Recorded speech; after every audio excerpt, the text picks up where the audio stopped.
Sorry about that, folks. I think we got everything straightened away here. It's 2-0 Gems here in the bottom half of the first inning. Lane Barrymore at the plate. Runner on first, 2 away after the base hit by Matt Westfall. Sorry about that, everybody. I think we should be good to go the rest of the night. At least we hope so. 2 away. Matt Westfall on first base. Lane Barrymore at the plate. Read you through the lineup for the Gems. It was Tommy Woods, Tate Wargo, Ryan Malzahn, Gage Cruz, and Matt Westfall. Now Lane Barrymore and Kyle Franklin, Nick Wilkie, and Colin Parrish facing Evan Ramsauer. And Ramsauer delivers a strike on the outside corner. 1 ball, 1 strike.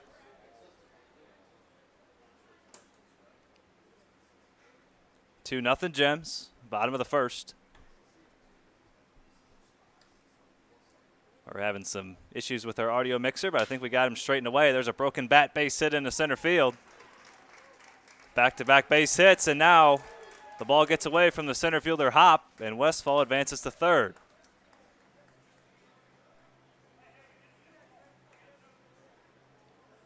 Second error of the inning. Second base hit for the Gems. So a base hit for Barrymore, and Westfall advances on the E8.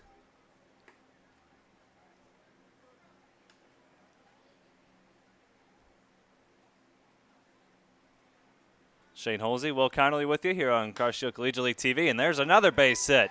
Franklin smacks that one into right center. Barrymore's going to go first to third, and it's 3-0 Gems. And that was a costly error earlier in this inning, Shane. You know, getting back, we losing audio for a second. Like you mentioned, sorry to the folks, but, you know, early on in this game, you hope the Eagles just don't lose a grip on it early on. I mean, they're already getting action in the pen. Forrest Herman typically likes to go with the opener anyway, but, you know, they're roughing him up early on.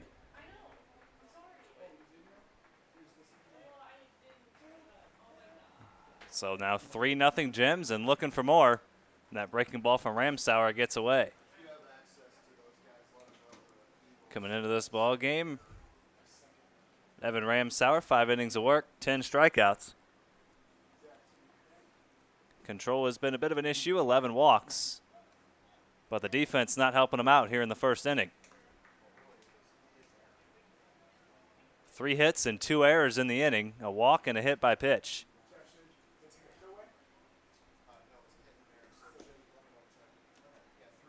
3 balls, no strikes to Nick Wilkie, the 8th place hitter. The 9th place hitter, Colin Parrish, on deck.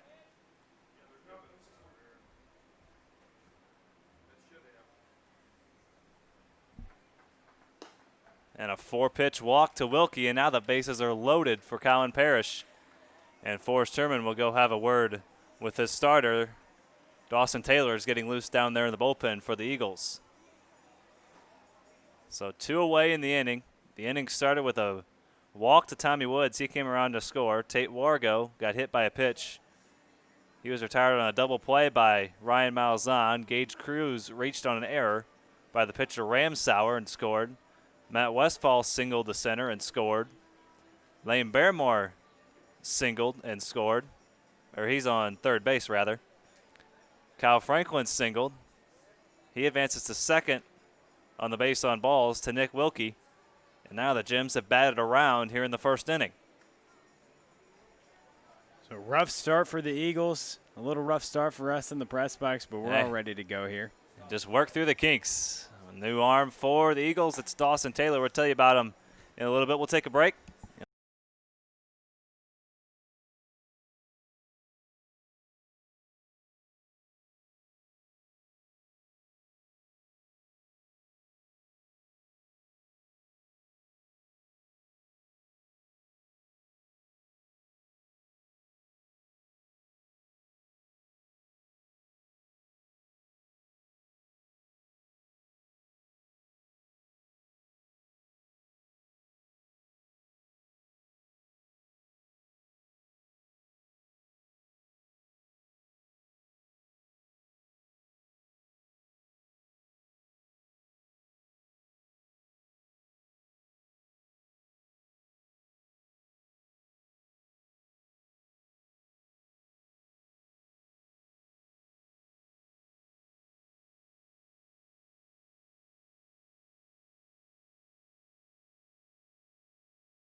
Sorry about that once again, folks. Hopefully, fingers crossed, we got it worked. Nobody out here in the top of the second. 4-0 Jim's lead. Hamilton Anderson at the plate. A walk to Kenny Piper, a hit by pitch of Steven Randazzo. And now Hamilton Anderson facing Noah Berkey. One.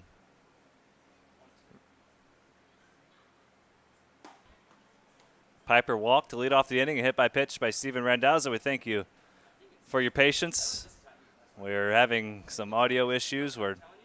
We think we have it figured out this time for the second time. Fingers crossed. We hadn't done anything differently than what we normally do, but hey, sometimes things happen. 3 balls, 2 strikes to Hamilton Anderson. And thank you for your patience, and thank you for sticking with us. We apologize, but hopefully we got it worked out now.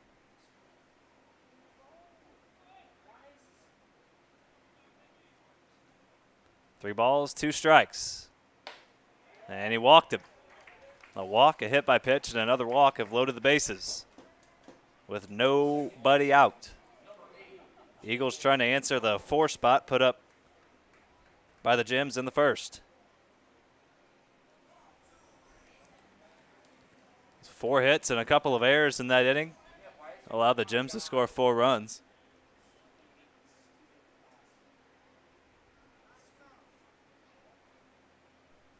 Now Jalen Jones with the bases loaded, nobody out, and that pitch gets away from Berkey.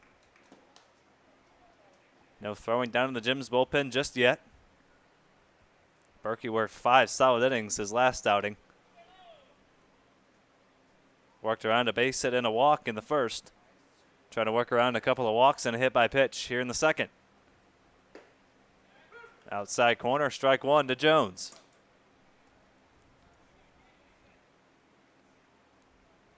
Jalen Jones hitting just over 300 at 308, getting on base about 43% of the time this summer. Couple of runs back upstairs. He's already walked a couple this inning, in danger of walking a third and walking in the first run for the Eagles.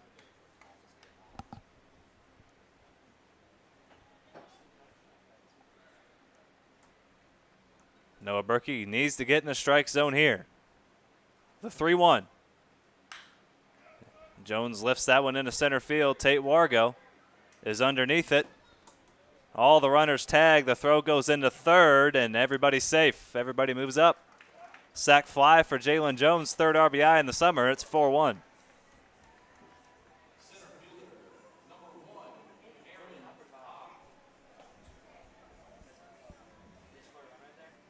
Good piece of hitting right there to drive a run in. You mentioned he just had to get in the strike zone, so kudos to Berkey. But when you surrender that many free passes to start an inning, it makes it really easy on an offense to score. And even if it's just a pop out, it's a run. It got deep enough to center field that they had no chance at home plate. So Henderson moves up to second. Randazzo over to third. Piper scores, and now Aaron Hopp at the plate. First pitch swing, fouls it back. He struck out leading off the ball game. Noah Jacobson is on deck. So the 10 Gems came to the plate in their first, and the Eagles have already gotten around back to the top of their lineup with 1 out here in the second. The 0-1, fouled back. 0-2 to Aaron Hopp. 4 for 26 coming into play, getting on base almost 40% of the time, though. He's walked 9 times. Driven in 3 runs, scored 4. The 0-2. Breaking ball, blocked nicely by Westfall. Well, when we talk about brick walls behind the plate, Matt Westfall can be described not only as a brick wall behind home plate, but a brick wall just in general. Oh, yeah. They call him Matt Chestfall because of his chest strength a lot of the time. He's a big guy. He's very strong in the weight room, but you mentioned it. He works extremely hard on his defense consistently every single day. He's there getting better on some aspect of his game in the catcher's room, whether it's working on framing low pitches, going to block low pitches, and he's come an incredibly far way on the defensive side of the game, being that, like you said, brick wall. He's blocked the last 2 pitches from Berkey. Berkey stares in for the sign, ready for the 2-2. Blocked again.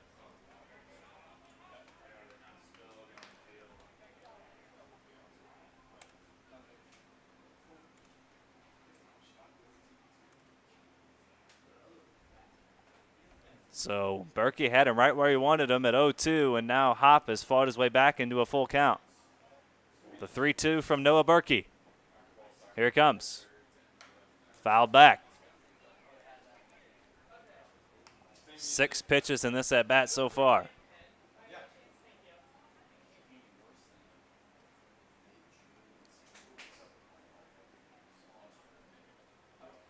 This at-bat started out 0-2, 3 straight balls in the dirt, now a foul ball.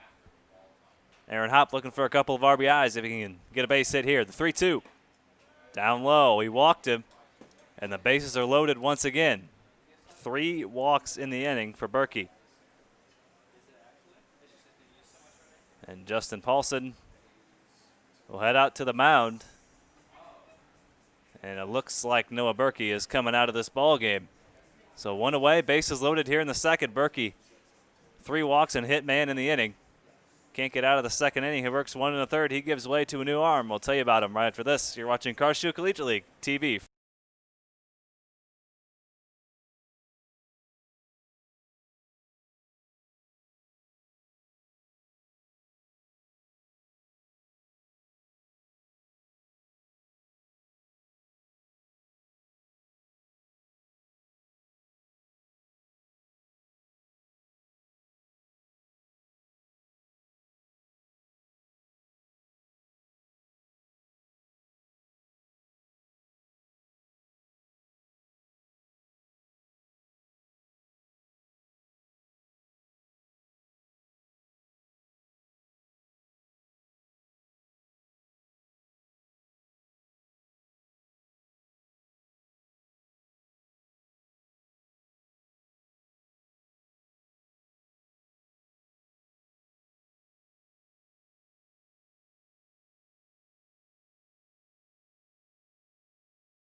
We are so sorry, folks. Hopefully, third time's the charm. We're figuring it out as we go. This has been a rough night. Technology doesn't like us tonight, but hey, you're gonna have nights like that. I know. Usually, the Monday morning's tomorrow, but Eads down the left field line. Will it stay fair? It will, and it'll hop off the wall down into the corner. He's gonna drive in a couple and tie this ball game at 4 with a 2 RBI double.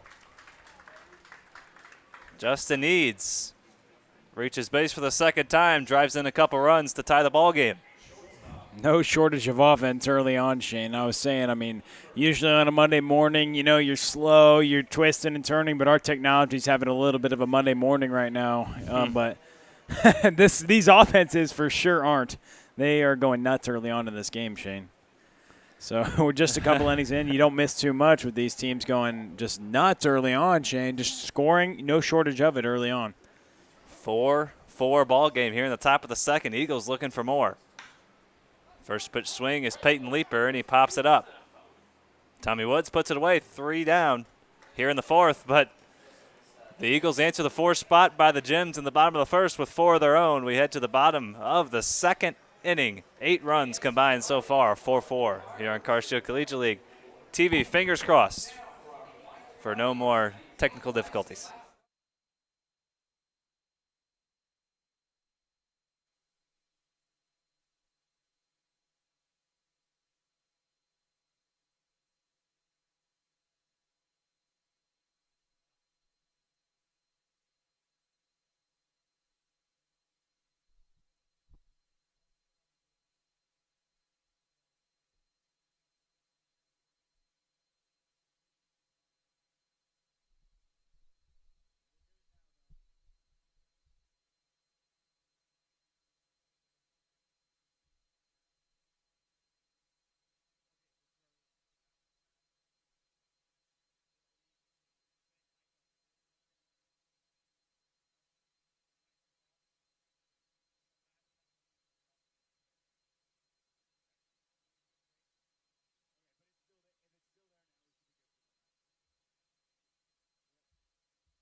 Tate Wargo leads things off here in the second inning for the Gems. 4-4 your score. Dawson Taylor back out for the Eagles as he fires in a strike. 10 Gems came to the plate in the first inning. Amidst some audio issues here in the press box, we should have them, fingers crossed, squared away. Hopefully third time's the charm. At least that's how the saying goes. No balls, 2 strikes to Tate Wargo. Already making his second plate appearance, leading off the second inning. He was hit by a pitch and retired on a double play in the first.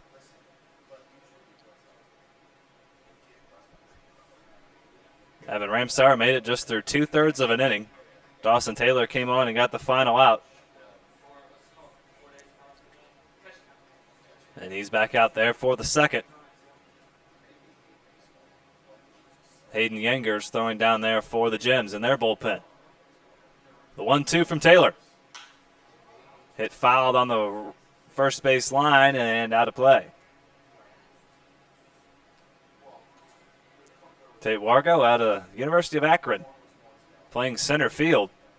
We've only seen him on the infield so far this summer, so first time he's playing the outfield, he's playing center field here this evening. One ball, 2 strikes. The pitch from Taylor. Popped up again down the first base side, and that will get out of play. 2 straight foul balls with 2 strikes. Count stays at 1-2. Warga was hit by a pitch. He's the second batter of the bottom of the first for the Gems. He was retired on a double play. And then 6 straight Gems reached after that. The 1-2 from Taylor. Hit in the shallow center. Aaron Hopp puts that away for the first out. Again, we thank you for sticking with us. Hopefully we got everything worked out. It appears we do, actually, this time.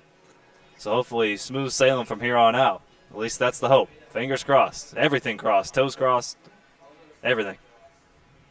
Whatever you can cross, cross it. Ryan Malzahn with one away, nobody on. First pitch swinging. Hits it to third. Randazzo on the first. I think Arnson thought there were 3 outs. He started to run the ball back. Started to run back towards the third base dugout, but 2 up, 2 down here in the second.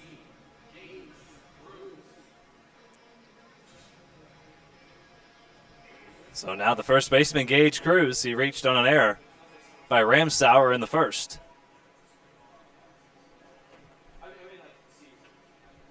4-4 ball game here in the second. First pitch from Dawson Taylor to Gage Cruz, up and away. Dawson Taylor, 5 innings of work coming into this ball game. This is his 5th appearance. He's yet to surrender an earned run. Swing and miss from Cruz, 1 ball, 1 strike. The Western Illinois Leatherneck facing Dawson Taylor.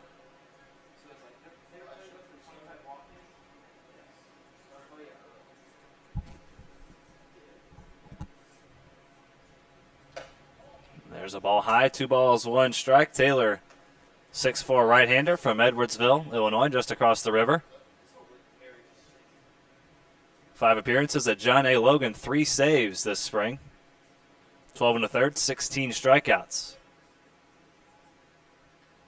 Cruz pops that one up in the shallow left. Randazzo and Leaper out to get it. Leaper takes it. 1, 2, 3 go the Gems in the second. Will Kinerly will tell you about the middle innings. 4-4 your score here on Carshield Collegiate League TV.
This inning brought to you by Interco Recycling. Interco's been recycling non-ferrous industrial metals, batteries, computers, and electronics since 1996. The company operates a 400,000 square foot, 45-acre facility on the Illinois side of downtown St. Louis. So if your company has large amounts of scrap metals, batteries, or electronics to recycle, go ahead and call Interco Recycling, 1-877-258-3601.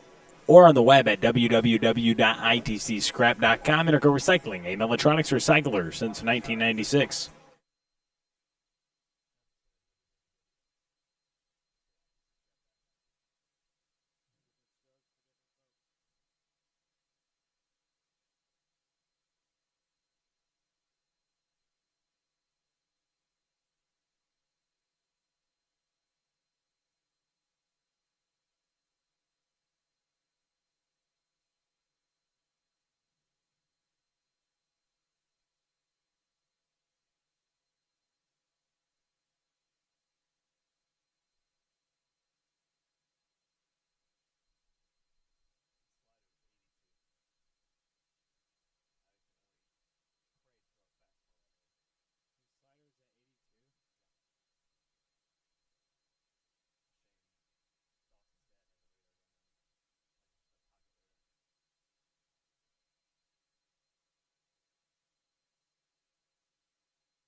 Welcome to the top of the third inning on Car Shield Collegiate League TV. A beautiful Car Shield field here in O'Fallon, Missouri. It's a beautiful night, the second day of August here in 2020, and we have a 4-4 ball game here in the top of the third. A relief pitcher into the ball game.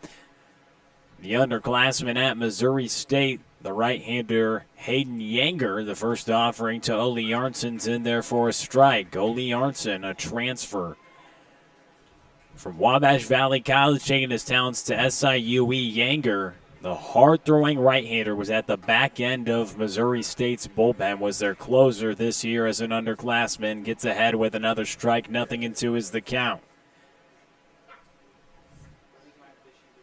This is Yanger's third appearance this summer. He's thrown 6 innings, and they've been great. A swing and a miss on a high fastball there from Arnson. He makes quick work of Arnson on 3 fastballs, 1 away, and now Kenny Piper to the plate. That's good morning, good afternoon, and good night.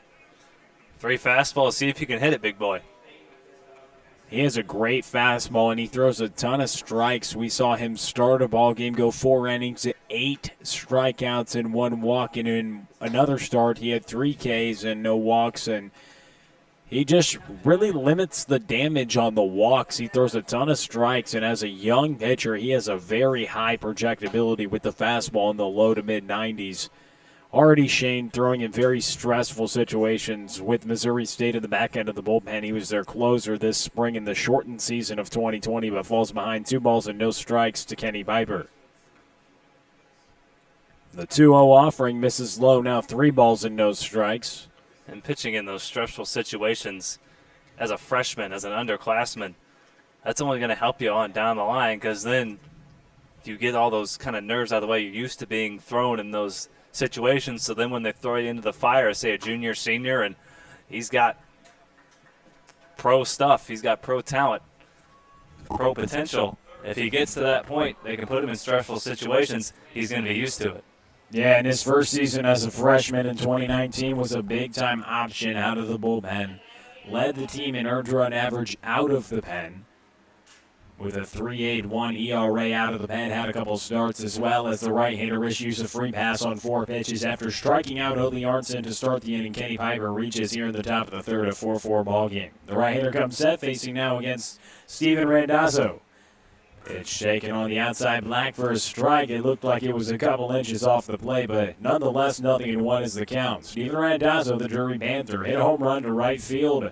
A 3-run shot a few nights ago. He has big-time power. 0-1 the count. 1 runner on base and 1 out. That ball's drilled to the right side and fair right down the right field line. Randazzo's going to round first, and Piper's going to round and come in around and score. Piper gets home, and Randazzo gets to third. A triple. He slid into third but didn't need to. No play, and it's 5-4 Eagles on top. And no error down there in the corner, but Colin Parrish was having some trouble getting the ball out of the corner down there. That wall, you can't really see it from here, but about the last 25, 30 feet there down the right field line, if that ball gets into the corner, we can't see down there. That wall juts out towards the line and then juts way back into foul territory. A very sharp angle down there, and it's going to be hard to get a ball out of the corner down there. Swing and a miss on the first offering from Yanger to Hamilton Anderson, the left-handed hitting catcher. A couple Drury Panthers in this order. Randazzo had an RBI triple to take the lead 90 feet away. Another run is there for the Eagles, already up by 1. Breaking the 4-4 tie here in the top of the third. They're up by a run, but a chance to execute here with a runner on third base and just 1 out at the top of the third. A 1-ball, 1-strike count. Yager steps back, kicks, and delivers from the windup. A swing and a miss right there from Anderson. 1 ball and 2 strikes. And it wasn't a leadoff walk, but walks will come back to bite you. He walked the hitter before Randazzo. He walked Piper. He came around to score on the triple. And Randazzo, or Hamilton Anderson rather, rung up on a fastball right down Broadway, and Anderson knew it. He walks back to the dugout. 2 outs, a couple strikeouts, but 1 run across as the right-hander works here now to Jalen Jones. 2 outs, a runner on third base. 5-4 is the score in the top of the third. Pitch taken on the black for the first strike. The outside black really working that glove side the right-hander is. Kick from the windup The 0-1 now make it 1-1. That pitch misses up and away above the strike zone. So a strikeout, a walk, then a triple. Randazzo drove in Kenny Piper to take the lead. A 5-4 ballgame. A swing and a miss right there from Jones, and a strike away from stranding Randazzo at third base, who had the 1-out RBI triple. You got Anderson to strike out, and a pitch away from striking out the side. Jones stays alive. He saws it off to the right side, a foul ball. 1 ball and 2 strikes, 2 outs here in the top of the third inning, a 5-4 ball game. Shane Olsey, Will Connerly here with you on Carcio Collegiate League TV. A beautiful evening, the second day of August here in 2020. We're coming towards the end of this season, just a few weeks left. Younger strikes out the side, but a run comes across. He gets Jones looking. A couple strikeouts with a runner on third base to get out of the jam. 5-4, though, Eagles on top. They get one off Yanger. We send it to the bottom of the third on Carcio Collegiate League TV.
Five four is the score here in the bottom of the third inning. Matt Westfall, Lane Baremore, and Kyle Franklin do up to the plate here in the bottom of the third inning for the Gems. They scored 4 runs in the bottom of the first, but then the Eagles responded with 4 of their own in the top of the second and added 1 in the top of the third. They were up 5-4. What response do the Gems have? They're facing off against a new reliever into the ballgame, Conrad Hansel. His first time on the mound this summer for Forrest Terman and the Eagles. He went to the same high school that Forrest Terman went to, Parkway South High School, as the southpaw delivers the pitch. It misses low below the strike zone, had to be scooped up by Anderson. 2 balls and no strikes. The Baldwin, Missouri native, was a sophomore at William Woods this past spring. The 2-0 delivery misses low. Westfall at the plate, had a single and came around to score in the first.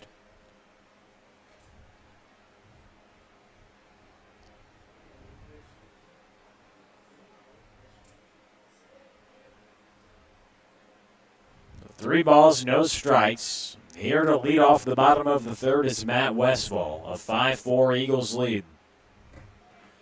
And Hansel gets the 3-0 pitch with the breaking ball in there for a strike. 3 balls and a strike. In 2019, he had 5 strikeouts and a 0 earned run average. The lefty did, Hansel. didn't log any innings in the 2020 campaign. This ball popped into foul territory, and a nice play by Ole Arnson. The first baseman, Matt Westfall, pops out in foul territory on a 3-1 pitch, and now Lane Barrymore to the plate.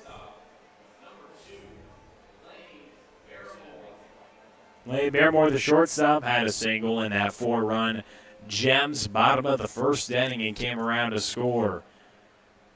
A couple back-to-back half innings where we saw crooked numbers. 4 in the bottom of the first for the Gems, as that pitch is in there for a strike on the outside black. Nothing in 1 to count. And then 4 runs in the top of the second for the Eagles, and they added 1 more in the top of the third and lead by a run. Conrad Hansel trying to hold on to that lead. A nice changeup, a swing and a miss right there. He got out in front of it, and Barrymore was fooled. Now nothing in 2 to count. Hansel's 0-2 delivery. Misses low. Gets away from the catcher, Anderson. He tried to scoop it as the lefty spikes the fastball. 1 ball and 2 strikes with 1 out in the bottom of the third inning. A 5-4 Eagles lead. Hansel's first inning of work. The lefty delivers and goes to the breaking ball, trying to throw the back foot slider. But Barrymore didn't offer at it. 2 balls and 2 strikes. Beautiful evening here at Carshield Field. Nice crowd has settled in tonight to see a couple games this evening. Barrymore stays alive, just gets a piece of that foul ball. Foul toward the Eagles side, Eagles dugout side. Noah Jacobson in the dugout will pick that baseball up. 2 balls, 2 strikes, 1 out. Hansel delivers the 2-2. Breaking ball missed upstairs, so how about Lane Barrymore putting together an at-bat after down 0-2 in the count. A couple 3 straight balls, and now we got a full count. The 3-2. Missed low, so from 0-2 to 4 straight, and Lane Barrymore reaches base with 1 out. And that's just what you have to do. You fall behind 0-2, but your at-bat's not over. You take 1 ball, okay. You get the next one, okay, 2-2. Now you can start to look for a pitch a little close. Your scoop right there. Hamilton Anderson was on the hop. If not, runners would have advanced to second and third. He was on his glove hand side. It looked like he threw that pitch well across his body, and he had to scoop that up in the right-handed hitter's batting box where Nick Wilkie is standing. Good scoop right there. It allows a couple runners not to advance. The 1-0. The breaking ball in there for a strike. 1 ball and 1 strike. Man, Anderson really helping out his pitcher, keeping runners at first and second. Franklin on first, Barrymore on second, Wilkie in the box, a 1-1 count with 1 out. Hansel comes set and delivers the pitch. A swing and a miss right there, and now 1 ball and 2 strikes. Here in the bottom of the third inning, the Gems looking to tie the ball game with a tying run in scoring position. Nick Wilkie reached base on the free pass last time at the plate. Now trying to stay alive at a 1 ball, 2 strike count. Hansel comes set. A couple checks on Barrymore and the delivery. The breaking ball missed up and above the strike zone, a little up and away. The breaking ball just didn't quite break enough back into the strike zone, typically where you want to start it, but it stayed up and away. Now 2 balls and 2 strikes with 1 out and 2 runners on base. What pitch is he going to bring to Wilkie? That tying run on second base. Hansel comes set, and he steps off. Barrymore's dancing out there on second base, and a good job by the left-hander to make sure he stops his feet before he goes home. 2 balls, 2 strikes with 1 out and 2 runners on. Battling here against the 8th place hitter, Nick Wilkie, Colin Parrish on deck. The delivery, missed low. Wilkie battling. He drew a walk last time, and now in a full count. A good at-bat so far. Can he make it great and somehow extend the inning? Anything but a double play would do so with 3 balls and 2 strikes, 1 out, runners on first and second. The lefty comes set. And the payoff pitch misses low, and Wilkie has drawn 2 walks today, gets on base, and now runners at all advance. The bases are loaded for Colin Parrish. And how about Colin Parrish? The Falcons just had so many outfielders that Parrish made his way over to the Gems today. And now he's going to battle here with the bases loaded, but it's going to be against the new arm. Forrest Herman is going to make a call to the bullpen. We'll tell you all about it when we come back next. Colin Parrish with the bases loaded here in a 5-4 ball game. Eagles on top. They make a call to the pen here in the bottom of the third next on Carcio Collegiate League TV.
Now left-hander into the ballgame. He comes in with the bases loaded, 1 out against the 9th place hitter, Colin Parrish. Tim Ewald, the left-hander, swing and a miss on the first offering.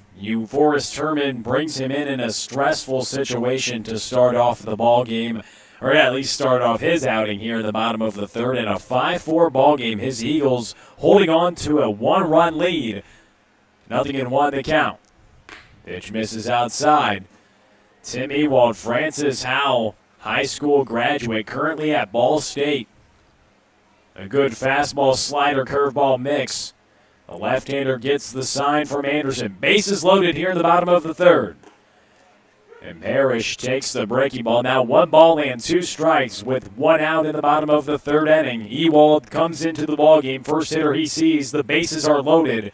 And the tying run is 90 feet away. The go-ahead run in scoring position at second base, the 1-2. And Parrish holds up on the slider. 2 balls and 2 strikes. The fastball around 90 miles an hour. Spent some time at Dallas Baptist and Jefferson College before committing to Ball State. The 2-2 pitch is grounded to the left side. Parrish gets a single through the infield. A diving Randazzo couldn't get to it. 1 run comes around. 2 runs come around. Wilkie gets the third, and Parrish will advance to second.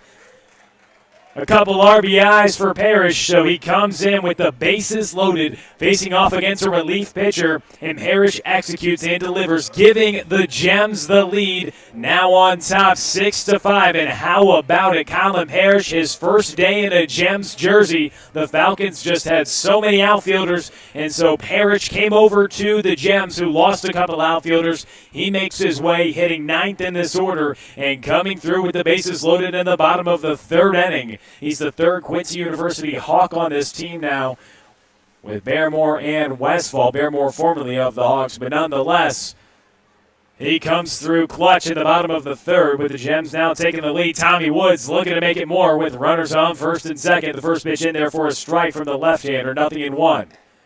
That pitch missed upstairs, 1 ball and 1 strike. No, neither of those runs charged to Ewald. He's only responsible for Parrish out at second. He came in with the bases loaded. That pitch missed low, so Forrest Turman going to a couple new relief pitchers early into this game. He went to Conrad Hansel, and then now calling on Ewald with the bases loaded, both in this inning. Both new additions to the roster today. The left-hander comes set. 2 balls and a strike, and the offering to Woods. It's in there for a strike. Looked like that was a tad inside, but nonetheless, the umpire says it must have nipped the inside corner. 2 balls and 2 strikes here with 1 out in the bottom of the third. The left-hander comes set and delivers the pitch. Woods skies this one up. It's in the infield, not going to be deep enough for a sacrifice, but the two collide, and Nick Wilkie's going to actually get the sacrifice. He takes advantage of the collision right there from Lieber and Jones. Jones ultimately caught the ball, but they collided there toward the second base position. Nick Wilkie saw it, and he advanced home. What a heads-up play there by Nick Wilkie. You thought there was probably no chance that he was going to tag up. He's not one that's the fleetest of foot, but he scores there, and it extends the Gems lead. That's why you always tag up when you're on third base on a play like that. You never know what's going to happen. It looks just like a routine pop-up. Guys could collide. The fielder could trip. You never know. You always got to be ready. Oh, cross up there. I think that's a scary scene right there. The pitcher crosses up the catcher with signs on second base. Ouch. You always want to make sure the pitcher and the catcher are on the same page. Sometimes they'll change things up, and it looks like he got crossed up. That's one of the things as a catcher you pray never happens, especially with a guy who throws 90 miles an hour. And it's a tough situation right there. That's what we believe. It looked like a cross-up with Parrish now advancing to third base. And that's just a scary scene a lot of the times when you see that as a catcher. I believe that's what happened there. But they clap and cheer him on. It looks like Anderson going to be okay. He's staying in this ball game, just a little shaken up. But Wilkie extending this lead. Here in the bottom of the third, we're just in the bottom of the third. We've had no shortage of offense tonight. The left-hander delivers the pitch on the outside black for a strike. 1 ball, 1 strike, 2 outs in the bottom of the third. 8-6, Gems on top. 7-5, our scoreboard wrong. I was wrong as well, but 7-5, Gems on top. And the left-hander delivers the pitch upstairs. 3 balls and a strike with 2 outs. Runner on third base is Parrish, the only runner that the left-hander is responsible for with 2 outs. He came in with the bases loaded with 1 out.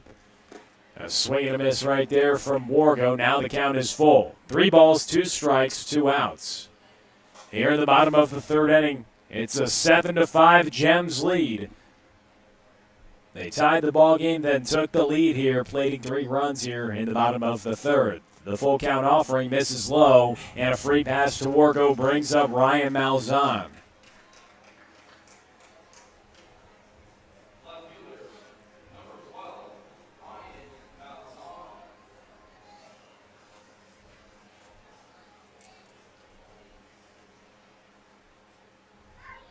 So 12 runs have been across here already this game, Shane. We're at the bottom of the third. Runners on the corners, 2 outs. The left-hander comes set against Malzahn. That pitch on the inside corner for a strike.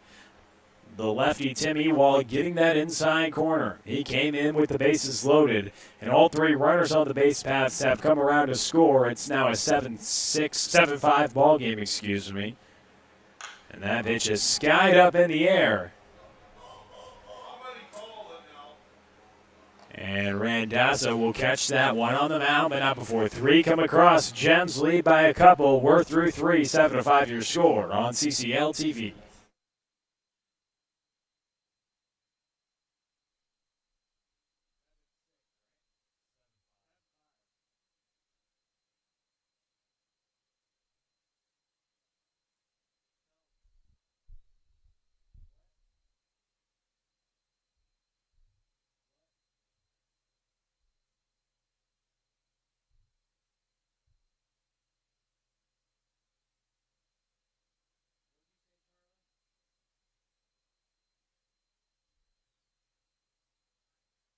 This inning brought to you by Interco Recycling. Interco's been recycling non-ferrous industrial metals, batteries, computers, and electronics since 1996. The company operates a 400,000 square foot, 45-acre facility on the Illinois side of downtown St. Louis. So if your company has large amounts of scrap metals, batteries, or electronics to recycle, call Interco Recycling, 1-877-258-3601, or on the web at www.itcscrap.com. Interco Recycling, a electronics recycler since 1996.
Here in the top of the fourth inning, it's a 7-5 Gems lead. They plated 3 runs in the bottom of the third inning. We've had no shortage of offense so far in this game. A 7-5 ball game as we begin the top of the fourth.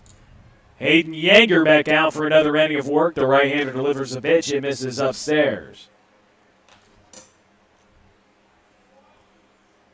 1 ball, no strikes. And that pitch fouled back. The top of the lineup due up here in the top of the fourth inning. Aaron Hopp in a 1-1 count as he fouls that one away to the right side. And if you're wondering why the between those half innings took a little longer, we had a little incident during the warm-up pitches. The catcher, Matt Westfall, took one where you don't really want to take anything. And so he was down for a little bit, but he stayed in the ball game. So that's why we took an extra couple minutes between innings. Swing and a miss right there from Hopp. 2 balls and 2 strikes. Hop, the leadoff hitter in this lineup for Forrest Herman, looking to get something going in the top of the fourth. That's been the theme tonight. Each offense has responded consistently. 4 runs in the bottom of the first for the Gems, 4 runs in the top of the second for the Eagles, 3 runs in the bottom of the third for the Gems. It's a 7-5 Gems lead. Eagles trail by a couple runs as that ball's grounded to Tommy Woods, sure-handed at third, fires it across the diamond. But as sure-handed as Tommy Woods is, Aaron Hop was just a touch quicker. He was hustling down the line and has himself an infield single. Pretty much no chance there for Tommy Woods. He maybe could have let that ball go foul, but on an in-between play like that, just come get it, take your chances. But Hop runs extremely well down the first baseline. Not much of a chance there for Woods. Hayden Yanger had 3 strikeouts last inning. The right-hander getting the signs from Westfall here in the top of the fourth. That ball's hit well up the middle. Barrymore steps on second, fires it across the diamond to Cruz, and it's a double play. The ball was hit well, but Barrymore was right up the middle. All he had to do is step on second and fire it over to Gage Cruz at first. And that's 2 outs. So after the infield single, a couple off the base pass, and Justin Eads comes to the plate. It's about as easy as they come right there. Where Barrymore fielded it just a couple of steps, tagged the bag, and you're not going to get a much easier double play than that. Justin Eads in the box, good friends with his buddy Matt Westfall, the catcher, as that pitch is in there for a strike from Yanger. And Eads saw his good buddy, like you mentioned. This inning took a little longer in between innings. A warm-up pitch taken in the family jewels, and he had to at least pause for a couple moments and gather himself. And 0-2. Eads a swing and a miss, and quick work of Justin Eads. Yanger with another strikeout. We send it to the last of the fourth, a 7-5 ball game. Gems on top on CCL TV.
Seven-5 ball game here in the bottom of the fourth inning. Welcome back to Carcio Collegiate League television, radio. However you're watching or listening to us, we appreciate it on CCL. In the bottom of the fourth, a 7-5 ball game. Gems on top by a couple runs.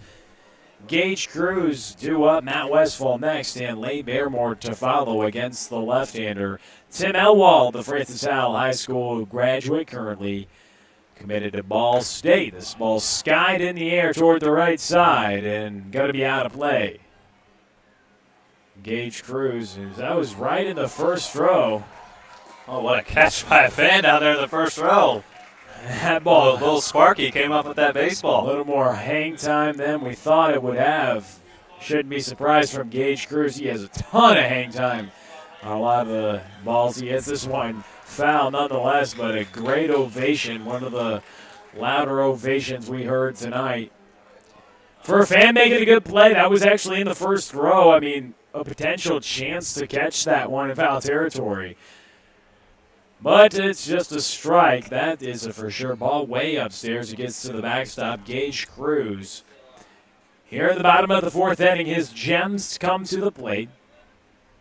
Hayden Yanger working a nice couple innings on the mound, and the Gems now with a 2-run lead. Yanger can give you some distance. He's gone 2 innings. He went 4 innings last time on the mound. So if he could go a couple more innings and get it late in this ball game, you could potentially see the closer Adam Drury deployed if the lead is still where it's at. Here in a 1-2 count with the shift on to Cruz. A swing and a miss right there. A great slider from the lefty. They throw it around the horn, 1 out. So Cruz is put away, and now Matt Westfall comes to the plate. 1 for 2, he singled and scored in the first. 1 out in the bottom of the 4th. Gems at the plate. They lead by a couple runs here on the second night of August. A beautiful evening for baseball. Great weather, just a couple clouds in the sky. Westfall drills this one toward left. It hits off the wall, and Westfall's going to round first and stay there. The single that hits off the wall. You wonder how well Westfall was going to move. After last inning, he got hit in the, we'll call it the family jewels right there, a place you don't want to get hit in the catcher, albeit they wear the cup for the protective equipment for that area. In a warm-up pitch with Hayden Yanger throwing, he was down for the count for a couple minutes, and he got back up. He stayed in the ball game, but then he drills that one toward left, and this one drilled toward left by Lane Baremore as well. That hits off the wall, back-to-back off the wall, and Westfall's rounding first. He's going to come home. Westfall scores from first to third, and Lane Baremore has a double. And the Gems extend their lead now up on top 8-5. Looked like Westfall was moving all right there. Baremore just missed a home run by just a couple of feet. That hit off the top of the wall. Boy, just missed a home run. He turned on that inside pitch and drove it to left center. That's a fantastic piece of hitting right there. Back-to-back knocks that have hit the wall. Matt Westfall does with a single, and Lane Baremore drives him in with a double to left center. Tim Elwald spent some time at Dallas Baptist, Jefferson College. He's a commit to Ball State in 2020 at Jeffco. Had 11 2/3, 20 strikeouts, just 5 walks. Good velocity. But it's been turned around a couple times by Westfall to left with the single. Then Baremore drilled that ball to left, just missed a home run like you mentioned with a double. And 1 run comes across, an RBI double for Baremore. And now Kyle Franklin to the plate. Franklin, the second baseman, 1 ball, no strikes, 1 out, 1 runner on. As that ball's chopped away to the left side. And Fallon to the Eagle dugout, 1 ball, 1 strike with 1 out. Ian McMahon getting hot in the Eagles bullpen. Playing a little catch, likely the next up for the Eagles. Here in the bottom of the 4th, the Gems lead by 3. A swing and a miss right there from Franklin. Got well behind on Tardy on that fastball up in the zone. 2 strikes now on Franklin. 1 ball, 2 strikes with 1 out. Baremore at second. Here with just 1 away, the lefty getting the signs from John Stallcup, who just entered into this ball game to take over the catching duties from Hamilton Anderson for the rest of the ball game, likely splitting it up on this beautiful evening. The 1-2 pitch. The breaky ball breaks back into the strike zone to catch Franklin looking. Nice slider, 2 outs. Sneak it in the back door, why don't you? Nice little slide piece there on the outside corner. Just absolutely locked up Franklin. A strikeout, then a couple of hits that touched the left field wall, then another strikeout. And a runner on second base with 2 outs, that backdoor slider.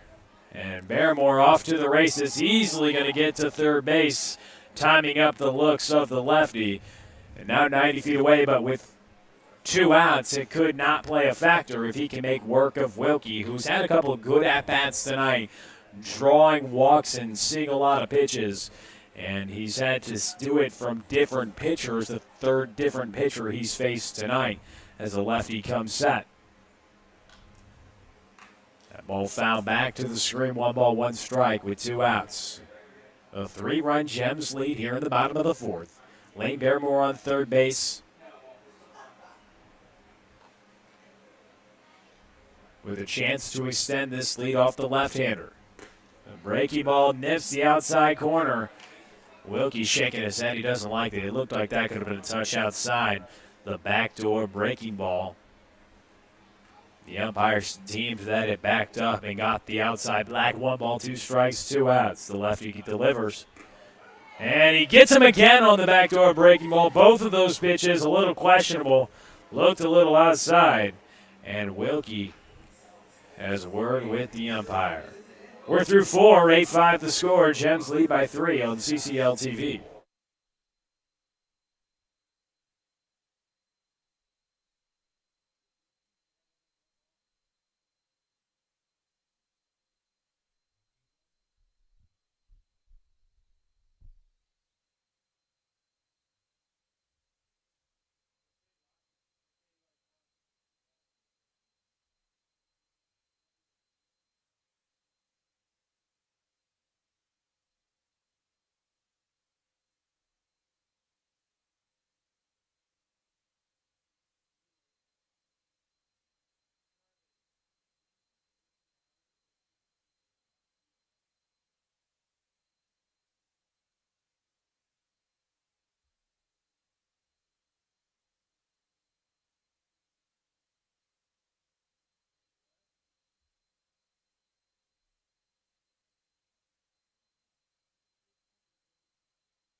We're to the 5th here on Carcio Collegiate League TV. A 3-run Gems lead. Hayden Yanger back out for his 3rd inning of work. First pitch misses to Lieber.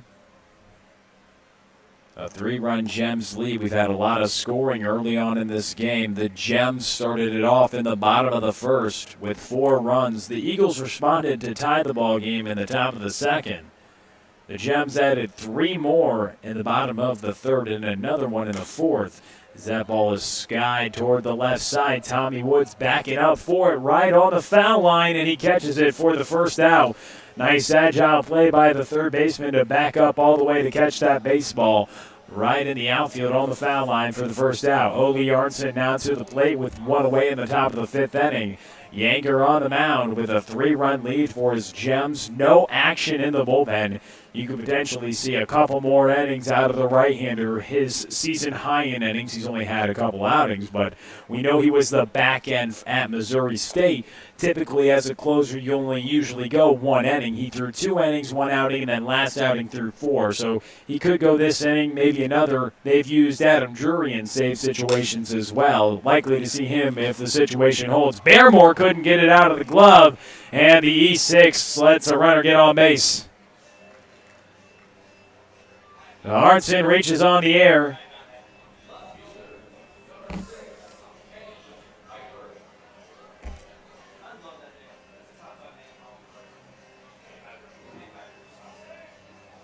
So pop up to Tommy Woods, then an air. 1 on and 1 away. Kenny Piper to the plate, the left fielder, with 1 out.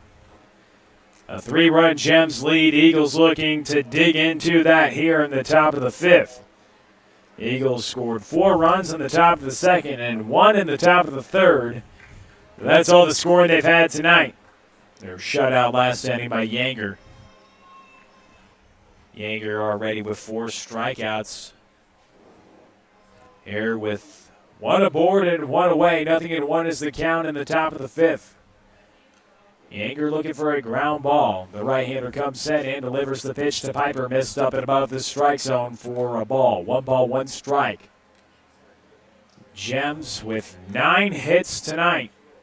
8 runs, 4 hits for the Eagles on 5 runs. They're at the plate here in the top of the 5th, looking for some more with a runner on base and only Arnson. They're looking to make the right-hander pay. Looking to make Lane Barrymore pay as he made the E6 to let Arnson get on base. The 1-1 pitch from the righty is fouled away, 1 ball and 2 strikes. And when you get 2 strikes with this right-hander on the mound, he typically will make quick work of you. He has a high fastball he likes to go to, but a good breaking ball as well. Interesting to see how he's going to approach Kenny Piper. Arnson on first with 1 out in the top of the 5th. The 1-2 offering from Yanker. The kick and delivery is fouled away. Piper stays alive. He went with the fastball up and in, but Piper doing a good job to get around to it and foul it away. Stay alive is the name of the game. A lot of times when you try to stay alive, you can ground into potential double play balls. If he continues to pitch inside, we'll see if he can't induce one. 1 ball and 2 strikes with 1 out. The right-hander comes set and delivers the pitch. The breaking ball misses low. Not a bad offering right there in a 1-2 count, but now the count even 2 balls and 2 strikes with 1 out. Arnson on first here in the top of the 5th. A 3-run Gems lead. Yanker looking to hang on to that. Looking for a ground ball. Pitch missed outside again. Back-to-back pitches missed low and away, and the count runs full to Kenny Piper. Good at bat for Piper. That 2-2 pitch not as competitive as Yanker would have liked. Look over on Arnson at first base. He gets back safely. 3 balls, 2 strikes, 1 out here in the top of the 5th. A 3-run Gems lead. Yanker looking in with his catcher, Matt Westfall, getting the signs. And the pitch. It's hit well towards center field. Backing for it is Tate Wargo in track at the wall, and it drops right at the wall. And Piper's going to round and get to third. He's going to come around to home. It could be an inside the Parker. It is. We haven't seen one of those yet. Kenny Piper's had himself a home run that left the yard. This one nearly did. It hits off the wall, bounces back, and Kenny Piper was running the whole way, hustling out of the box and hustling all the way home.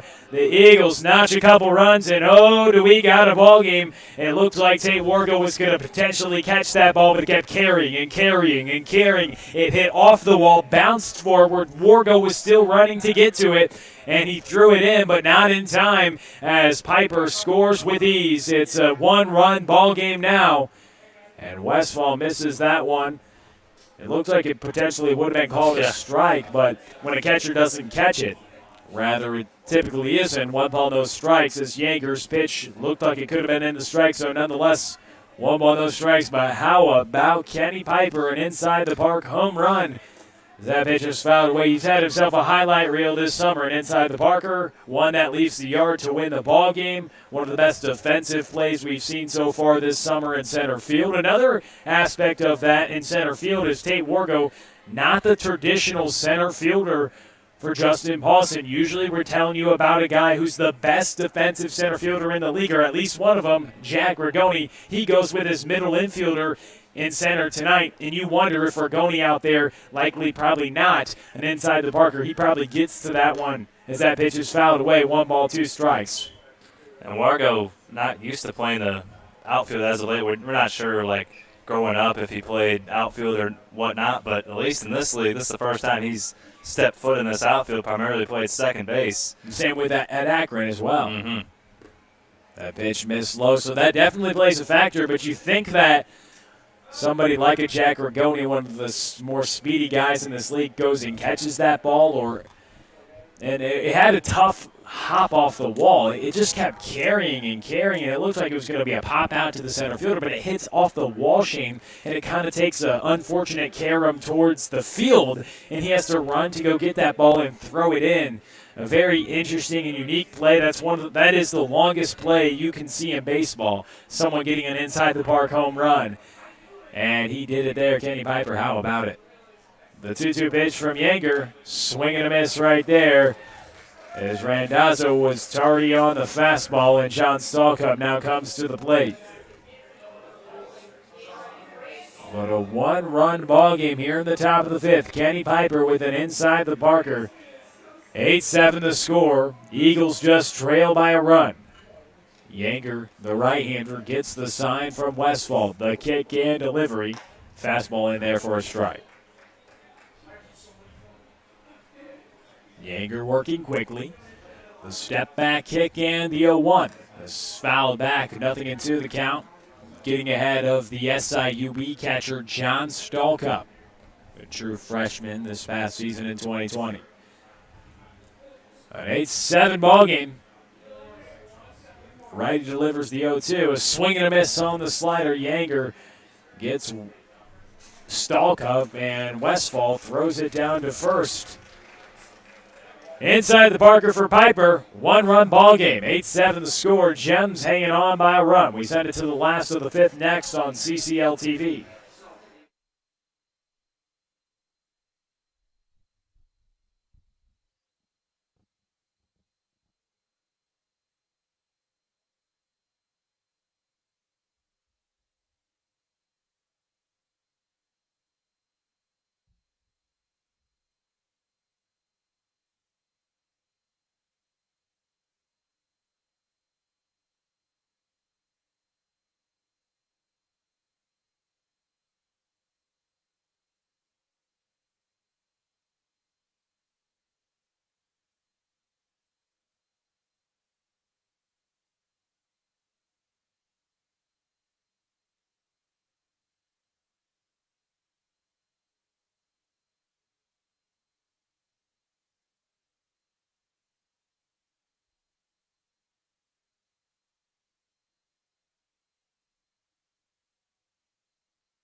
Here in the bottom of the fifth inning, it's an 8-7 Gems lead. They come to the plate leading by a run. 8 hits, 8 runs tonight, 5 hits, and 7 for the Eagles here in the last of the fifth inning. Callum Harris comes to the plate. He came in a big situation against this left-hander, Tim Elwald, as that first pitch misses. With the bases loaded, it was the first batter that Elwald faced, and he hit a single down the line for a couple RBIs in big fashion in the bottom of the third inning. Drove in 2 of those 3 that the Gems ultimately scored that inning as that pitch is in there for a strike. 2 balls and a strike. The southpaw working here on Parrish. 9-1-2 due up for the Gems. That pitch missed up and away. 3 balls and a strike to the Quincy University outfielder Callum Parrish. The left-hander Tim Elwald spent some time at Ball State. Pitch inside, and Ewald issues the free pass to start off the bottom of the fifth. Tommy Woods to the plate. How about the day for Parrish, getting on base for the 3rd time? He's driven in 3 runs. Maybe the new digs, the new uniform suiting him well here this evening. Playing for a new team today. He was previously on the Falcons, but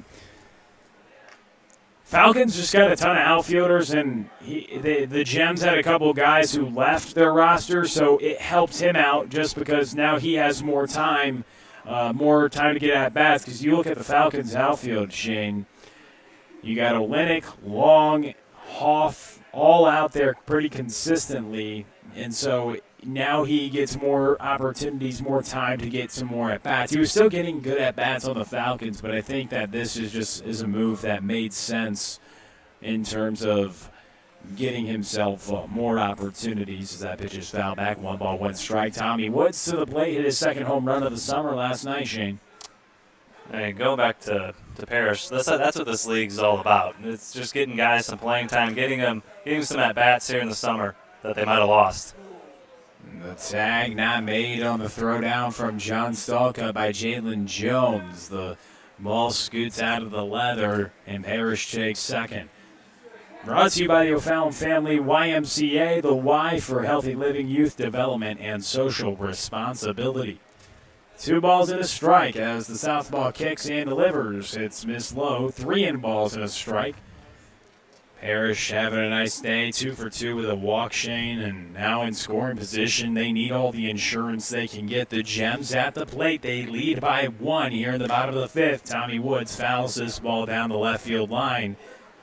And now a full count. 3 balls, 2 strikes, nobody out. Parrish in scoring position with the Gems at the plate in the bottom of the 5th. They lead 8-7. Ewald looking to hold the Gems right where they are.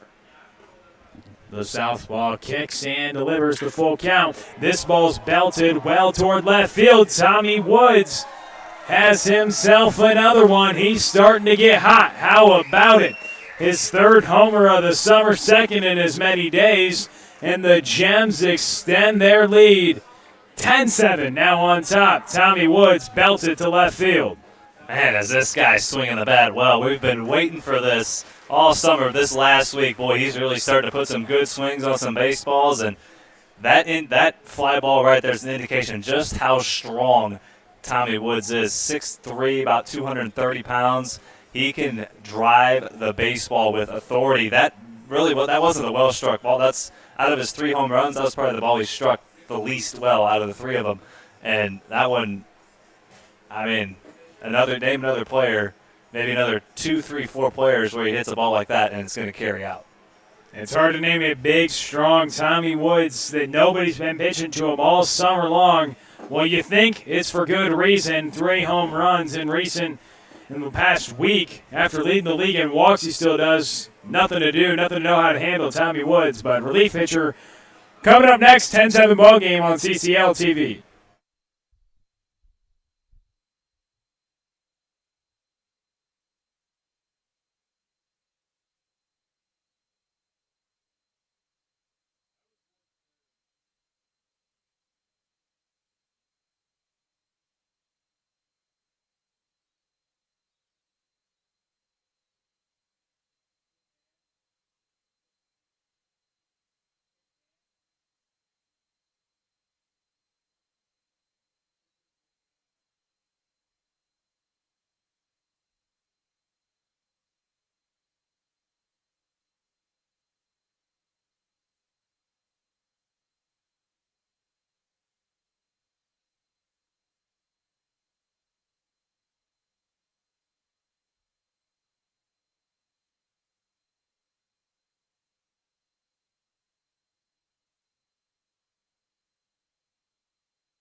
A broken bat by Wargo on the first offering from McMahon, thrown across the diamond, and that's an out.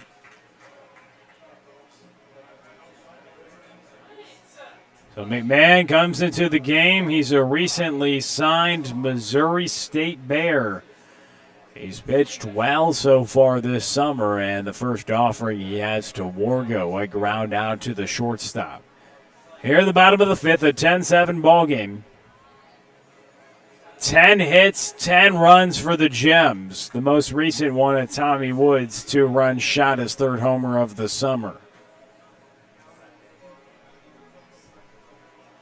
Ryan Malzahn now coming to the plate with 1 out in the bottom of the 5th inning.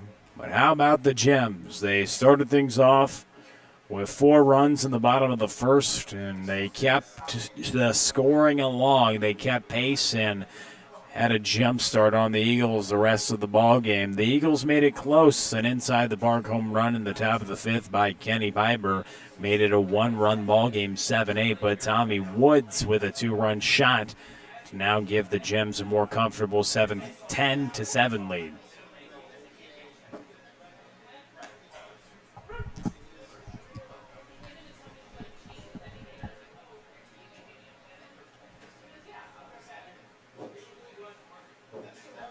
Swing and a miss from Malzahn, a healthy cut. He was trying to put that ball well out of here. But 2 balls and 2 strikes. The 2-2 pitch from McMahon fouled away.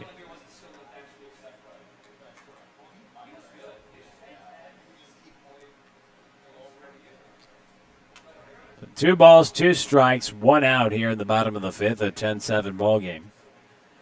The Gems lead over the Eagles. Malzahn staying alive. We've seen that's kind of why Paulson hits him in the 3rd spot. He can get around to most pitches, but he fights. He fights with 2 strikes, and he earns himself good hits while he comes into the game as the Gems' leading hitter. 2-2 pitch from McMahon. Missed upstairs. Now a full count. The 10-7 Gems lead. Tommy Woods back-to-back days with home runs. The 3-2 misses low, and Malzahn works a walk. Gage Cruz now to the plate.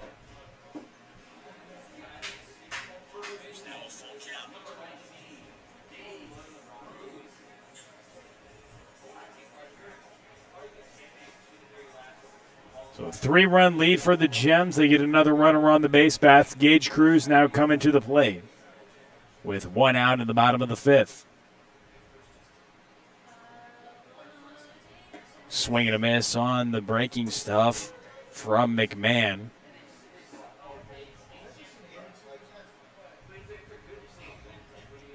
On deck, Matt Westfall. Malzahn worked the walk, and Cruz at the plate. Another breaking ball he takes, and now nothing into the count with 1 out.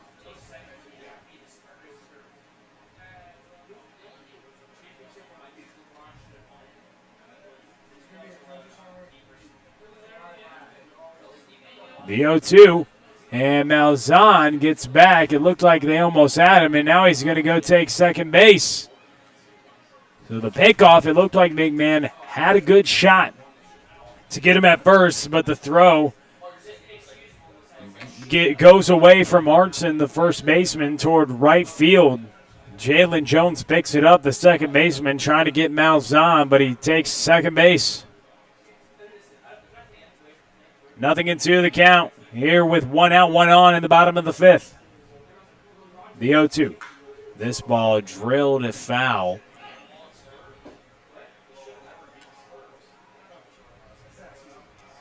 As Cruz looks to stay alive. Western Illinois University. Seen him put a couple balls out of the ballpark, has big-time pop. In the middle of this Gems order, the cleanup hitter tonight. This ball hit well down the first base line. Oldie Arson with a nice play. He steps on the bag, 2 outs. Nice play there by the big fellow over at first base, taking away extra bases, taking away another run as well. Nifty play. Way to flash the leather. Oldie Arson, 2 outs. So Ryan Malzahn advances to third base. Matt Westfall comes to the plate. Westfall hitting 5th tonight with a couple base hits and 2 runs scored as well. And he comes up facing Ian McMahon.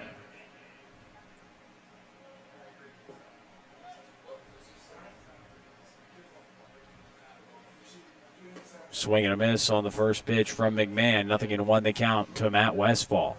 Hitting with Ryan Malzahn on third base here in the bottom of the 5th.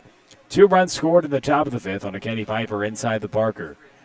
And that made it a 7-8 ball game. But Tommy Woods earlier this inning hits a 2-run home run, his second home run in as many days, to extend the Gems lead to 3 runs, and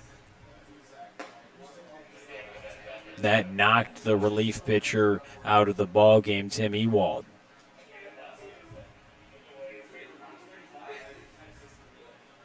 The 1-1 pitch awaits from the lefty, and therefore strike 1 ball and 2 strikes. with 2 outs here in the bottom of the 5th. Getting late here in CarShield Collegiate League TV. Thanks for sticking with us this evening. This ball game seen a lot of offense. 17 runs between the two teams. That pitch taken outside. 17 runs, 15 hits, 3 errors. There's the left-hander working here against Matt Westfall. Malzahn on third. And the 2-2. Upstairs, the count runs full. The lights on here at CarShield Field with some cloud covering over the beautiful facility here in O'Fallon, Missouri. The full count to Matt Westfall in the bottom of the 5th. He wants to think about it, calls time. 3 balls, 2 strikes, 2 outs in the home half of the 5th inning. The pitch upstairs. Westfall draws a walk, gets on base for the 3rd time today, and brings up Lane Barrymore, who has been on base 3 times today. And now comes up with runners on the corners and 2 outs. McMahon in a tough spot. The Eagles pitching, they've had to go through a lot of pitchers today, Shane. The bullpen being used quite frequently from Forrest Sherman this evening.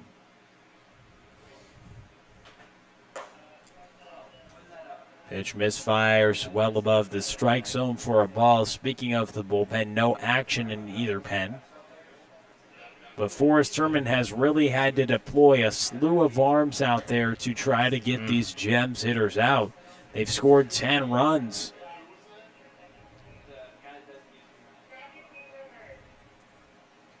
The 5th pitcher used this evening. It started with Ramsauer, their starting pitcher. Didn't get out of the 1st inning, Shane. Then Dawson Taylor went an inning and a 3rd. And then new addition to this ball club, Conrad Hansel just went a 1/3 of an inning. Then Tim Ewald went 1 2/3. And now McMahon trying to get the last out to complete his first full inning of work.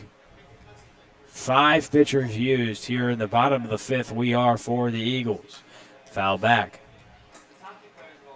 Barrymore missing that 2-0 offering, just a tad under it as he fouls it back to the screen.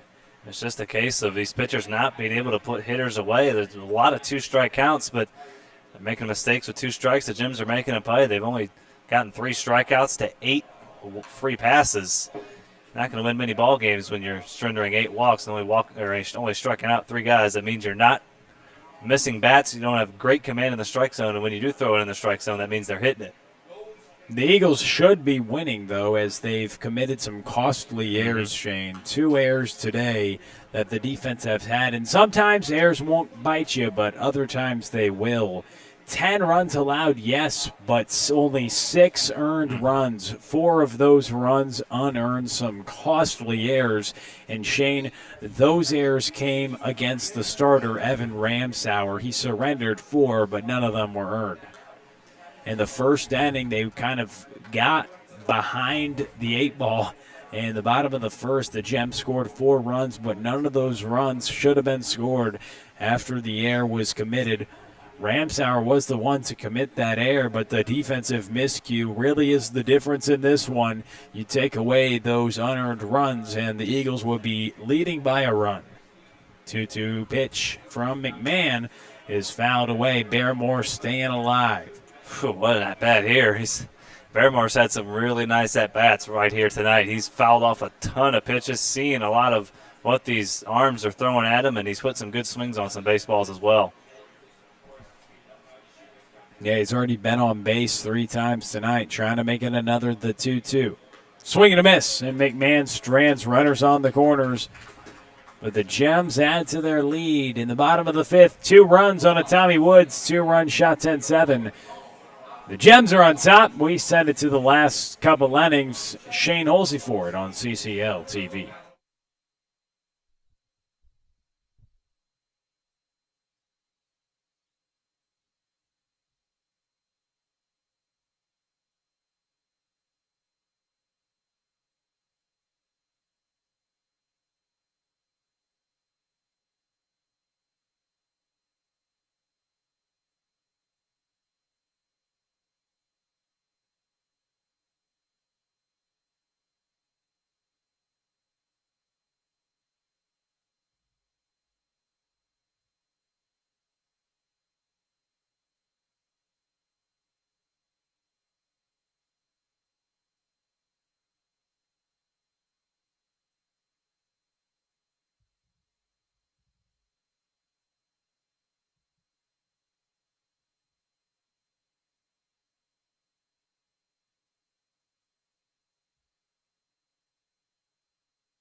Just a reminder, this inning brought to you by our friends at Interco Recycling. If you have large amounts of scrap metals, batteries, computers, or electronics in need of recycling, you can give Interco a call, 1-877-258-3601, or head to itcscrap.com. Interco Recycling, a metal tronics recycler since 1996. Hayden Yanger back out for his fourth inning of work. Jalen Jones leads things off for the Eagles. Shane Holsey, Will Connolly with you. You're on Carshio Collegiate League TV. It's been a long first game. 17 runs, 14 hits, 4 errors between the two ball clubs. As we play here in the top of the sixth, 9-1-2 for the Eagles. Jones, Hop, and Jacobson facing Hayden Yanger. 49 pitches through 3 innings, 3 runs, 2 of them earned, 6 strikeouts, 1 free pass. And the inside the park home run by Kenny Piper. 1 ball, 2 strikes on Jalen Jones. 0 for 1 with an RBI this evening, a sac fly and a strikeout. He and the man on deck, Aaron Hop, former teammates at Lincoln College. Hop currently at Webster, Division III. 1-2 from Yanger, upstairs. Jones been swinging the bat well as of late, getting a lot of base hits these last few ball games. Been solid out of the 9-hole for the Eagles, but he goes down looking there for the second time. 7 strikeouts for Yanger and 3 1/3. He's struck out each of the last 3 batters he's faced. So now back to the top of the order, Aaron Hop, who's reached base a couple of times but been erased on a force out at second base. Both times he's been on, he swings at the first pitch and hits that one to medium deep right center. Tate Wargo makes a basket catch for the second out. So Hop now 1 for 3, and that brings in Noah Jacobson, who's also 1 for 3 this evening. Base hit back in the first. Hit into a fielder's choice and recorded an RBI back in the second, came around to score. Hit into a double play back in the fourth, so 1 for 3 on the evening for the Potosi native and Semo Redhawk. And he looks at a strike from Yanger, a good breaking ball. Thank you for joining us here on Carshio Collegiate League TV. We've had our bumps in the road here this evening, but thank you for sticking with us. We got one more game after this, Cavemen and Hoots, about 20-25 minutes after the conclusion of this ball game. Going on about 2 hours and 10 minutes played so far. Started right around 5:30. And there's a called third strike. 1-2-3 inning for Yanger, a couple of strikeouts. He struck out 8 through 4 innings, and he keeps the Gems lead at 3 as we head to the bottom of the 6th.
Kyle Franklin, Nick Wilkie, Colin Parrish, bottom of the Gems order. Here in the bottom of the 6th, trying to add on some insurance against the newly signed Missouri State Bear, Ian McMahon, formerly of John A. Logan. Just a few days ago announced that he'd signed with Missouri State, so heading down to Springfield to play for the Bears, the left-hander Ian McMahon. He's facing Kyle Franklin, Nick Wilkie, and Colin Parrish. Here in the bottom of the 6th. 4 runs in the first, 3 runs in the third, 1 in the fourth, 2 in the 5th for the Gems.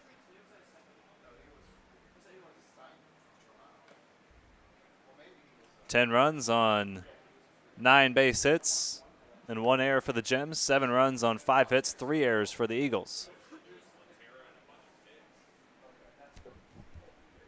A home run for Tommy Woods and an inside the park home run for Kenny Piper. Swing and a miss from Franklin. He goes down on strikes to kick off the bottom of the 6th. McMahon, the 5th pitcher into the ballgame for the Eagles, worked a scoreless 5th. Trying to do the same here in the 6th. He worked around a couple of walks.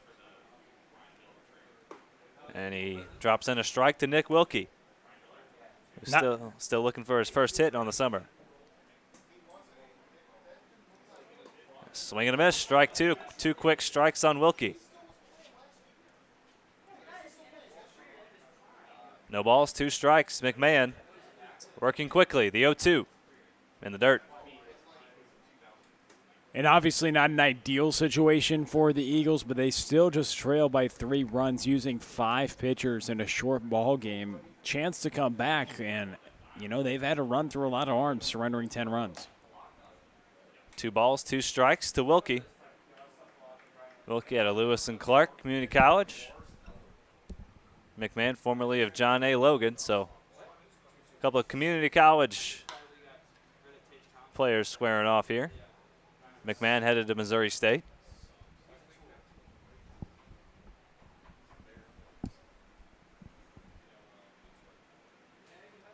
Colin Parrish is on deck. He's got reached base 3 times, driven in 3 runs. Nick Wilkie trying to get on for him as that ball is reached plate on the left field line. So that ball is retrieved. Now 2 balls, 2 strikes to Wilkie.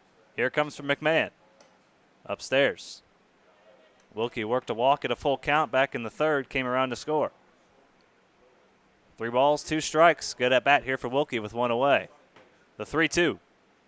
Swing and a miss. Wilkie goes down swinging. 3 strikeouts in a row now for McMahon. So McMahon trying to hold the Gems lead at 3, give his Eagles a chance in the top of the 7th. We look ahead to the 7th, so it'll be the heart of the Eagles order 3, 4, and 5. Justin Eads, Peyton Leeper, Ole Arnson for the Eagles in the top of the 7th. But McMahon has to get one more man, trying to make it Colin Parrish.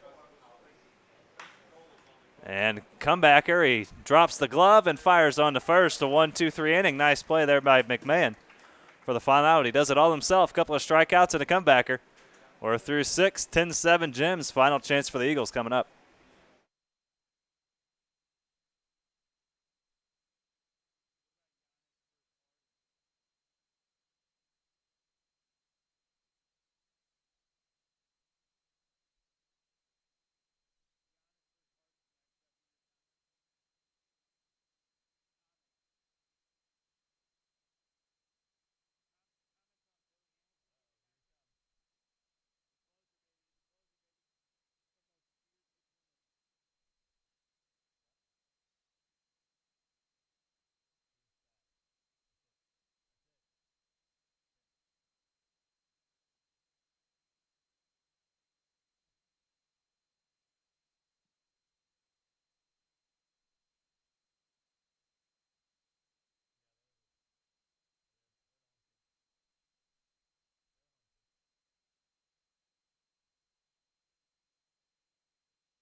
On to close things out for the Gems. Number 26, Adam Drury, 9th pitcher used combined in this ballgame, 4th for the Gems. Yanger works 4 solid innings out of the pen, and Drury will have to contend with the meat of this Eagles order, Eads, Leeper, and Arntzen. 3, 4, and 5. The first pitch of the 7th is down low for a ball. Needs a 2 RBI double back in the second. He's 1 for 2, reached base on a walk in the first. Struck out in the 4th. Inside, 2 balls, no strikes. Justin Eads trying to get things started. The Eagles a 3-run deficit. They've come back from bigger deficits so far this season, and that's hit foul. Drury from July 20th through July 28th, over a span of 9 days, made 6 appearances, converted 3 saves during that time. He's logged 10 1/3 innings, 13 strikeouts, 2 walks. A 2-1 misses outside, 3 balls, 1 strike.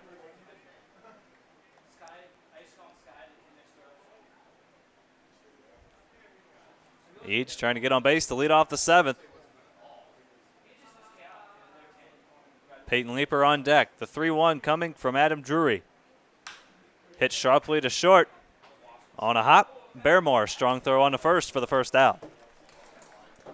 How about Drury just gobbling up innings this summer? I mean, he's come in, he's just taken the closer role after getting his first save opportunity last Monday. He's just been rolled out there, it seems like, every time there's a close game at the end of the ball game, Shane. He pitched 3 days in a row, the 20th, 21st, and 22nd. Pitched on the 24th, then the 26th, then the 28th. So it's the first time we've seen him since Tuesday, so 4 days of rest for Mr. Drury. This is his 10th appearance out of the bullpen. One ball, 1 strike to Peyton Leeper, the switch-hitting middle infielder.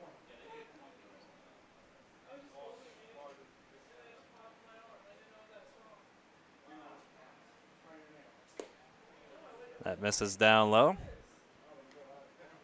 Leeper on the evening, 0 for 3.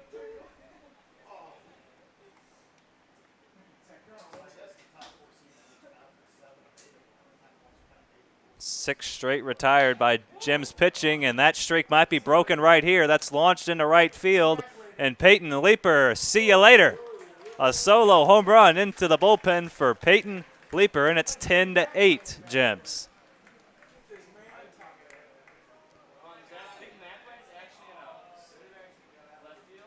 You got to make it interesting in the 7th inning. Especially with the Eagles. Any way you can. Team, anytime. Second home run for Leeper. RBI number 11, runs scored number 9. He's just behind the man on deck, Kenny Piper, in terms of RBIs so far this summer. Now Ole Arntzen. And he hits a line drive out to second, handled there by Franklin for the second out. Eagles down to their final out.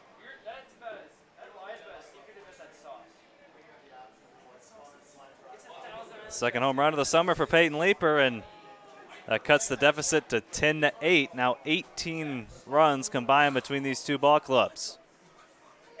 Last chance is Kenny Piper. 6 hits on the evening for the Eagles, 9 for the Gems.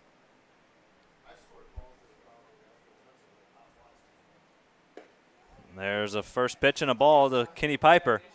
His last time up hit a deep fly ball to center field. It hit off the wall, and Kenny Piper, hustling all the way, turned it into an inside the park home run. He scored 3 runs this evening, but this could be the final out. It's popped up on the infield. Lane Barrymore puts it away in a 10-8 Gems victory. Got a little more interesting. A home run by Leeper in the 7th, but no harm, no foul. Adam Drury picks up his 4th save of the summer. Gems move to 8-10-1. Eagles fall below 500 at 10-11. Game 2 coming up here in about 20-25 minutes. Stick with us. Cavemen and Hoots coming up just after 8 o'clock. Hope you can stick with us. We'll see you then. See you in about 20 minutes.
Welcome to beautiful Car Shield Field here for the nightcap on CCL TV.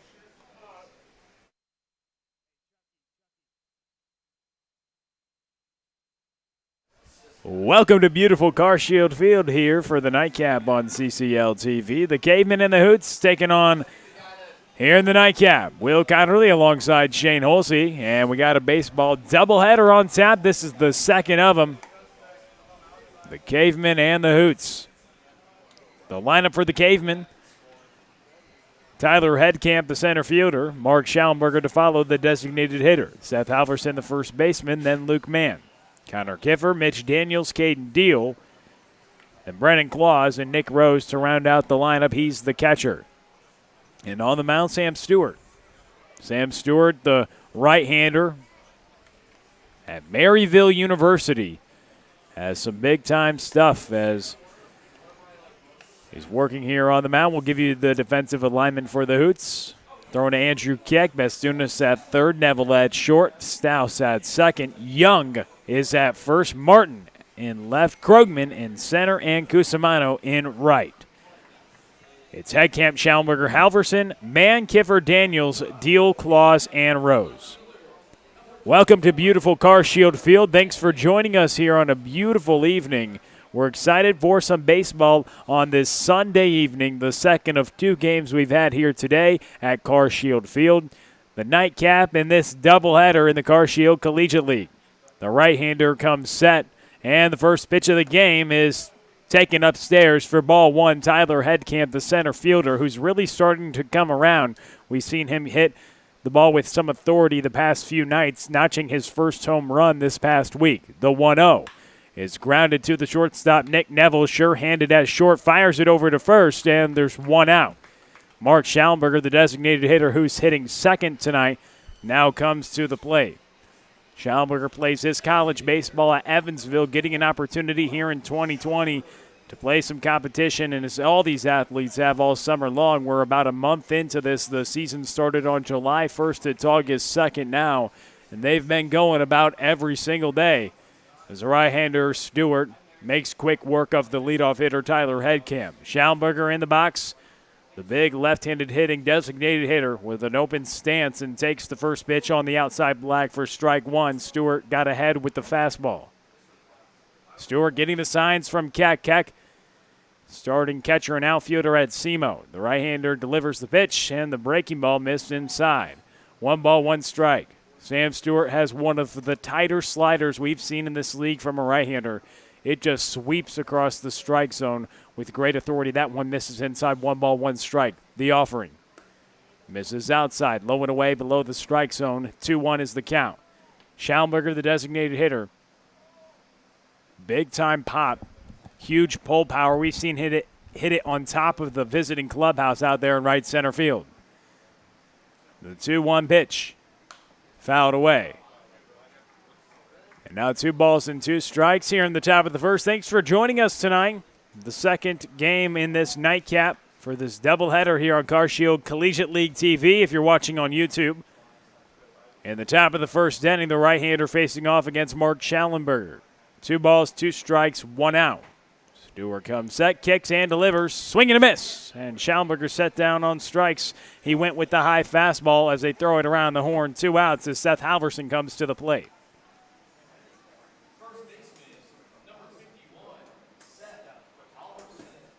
So ground out to the shortstop and a strikeout. 2 outs in the top of the first. Seth Halverson, the Mizzou Tiger, comes to the plate. Stewart. The right-hander comes set, kicks, and delivers the first offering. The breaking ball slips out of his hand and misses upstairs for ball one. Above the strike zone to Andrew Keck. Scary sight there to hang something to the meat of the order right here in Seth Halverson, but he gets away with it because it wasn't a competitive enough pitch for Halverson to put a swing on it there. That pitch is fouled back. 1-1 strike. An outside fastball. Halverson just got a piece of it and fouls it out of play.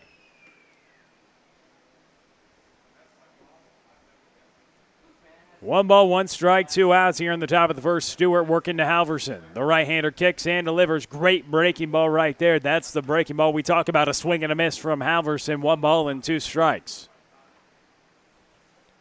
He went with the fastball, the pitch before that, breaking ball, so he can go anywhere he wants here. Does he double up on the breaking ball? Got the last strikeout on the fastball. Maybe trusting his heater right here. The 1-2.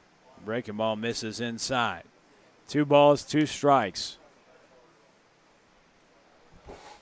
Now, does he have the confidence in that pitch to triple up with it? He missed with that pitch. He leaves it over the plate. He leaves the fastball over the plate. Any count, Halverson can crush it. The 2-2. Fouled away, out of play. The right-hander's gone to the fastball in this count a couple times with 2 strikes. Halverson doing a good job to foul it off. What does he go to here? 2 balls, 2 strikes, and 2 outs in the top of the first. The offering. The slider misses low and away. Now the count runs full. Luke Mann is on deck. Stewart trying to work a clean 1-2-3, top of the first against this Cavemen lineup, who the Cavemen are hot. And that ball's drilled down the left field line, foul.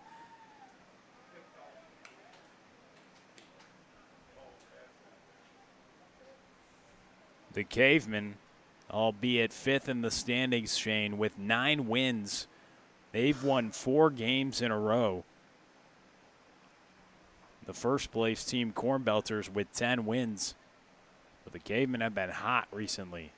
And that breaking ball misses outside. Stewart tries to go to the breaking ball a couple times, but they both miss glove side as the right-hander just pulls off on that pitch on a full count pitch.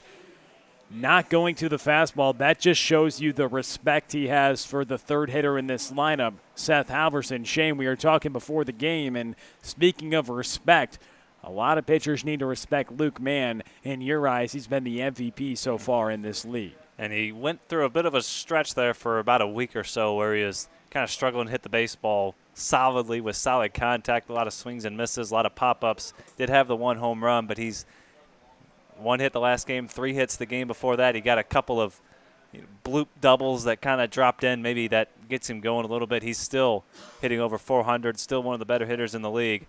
And he can get rolling. There's still a couple weeks left. Stewart with the pickoff. Halverson went on first move, and he's cut down trying to get second base. Good pickoff move from Stewart. He faces the minimum. A ground out, strikeout, walk, but then pickoff, and we're through 1 half inning. We send it to the bottom of the first next on CCL TV.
After 1 half inning, no score. We send it to the bottom of the first on CCL TV. Chase Krogman, Evan Martin, Nick Neville, Andrew Keck, Colin Bergman, Dominic Cusimano, Ty Stouse, Jamie Young, and Tyler Bastunos.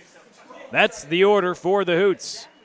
Facing off against the Cavemen, who have won 4 in a row, they go with Connor McKenna, the right-hander, to start things off.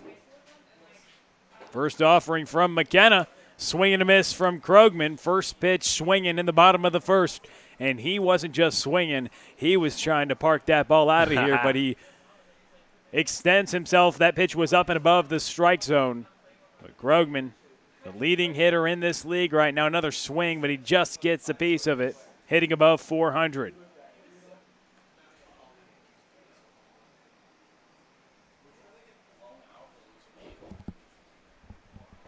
Nothing in two the count. Connor McKenna making his 5th start of the summer. That pitch missed up and above the strike zone. Krogman will be aggressive, but he's not going to swing at many pitches out of the strike zone when it gets later in the count. You're going to have to come to him. 1 ball and 2 strikes. The offering. No, strike 3. Krogman gets rung up on a pitch that's a little controversial. Looked like it was a little up and out. Strike 3. Connor McKenna, 17 innings pitched, 25 strikeouts and just 5 walks. And last time out was one of his more effective starts. 5 innings, 8 strikeouts, no walks, just 1 earned. He hasn't surrendered a walk his last 4 outings, so about 12 innings and change without giving up a walk.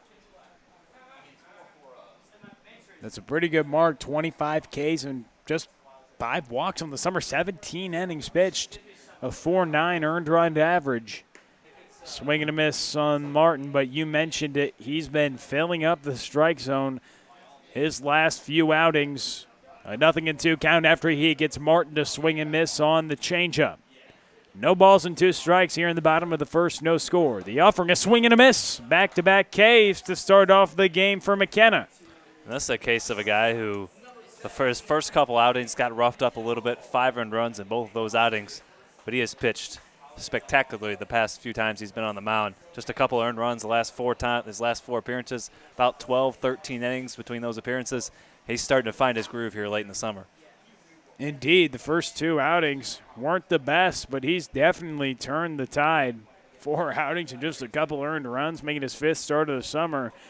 And sometimes, Shane, when you get roughed up a start or 2, 5 earned runs his first 2 starts, 10 earned runs in those starts, but only 12 on the summer, 2 in the last 4. But the point being, the earned run average sometimes isn't indicative of how well you have been pitching.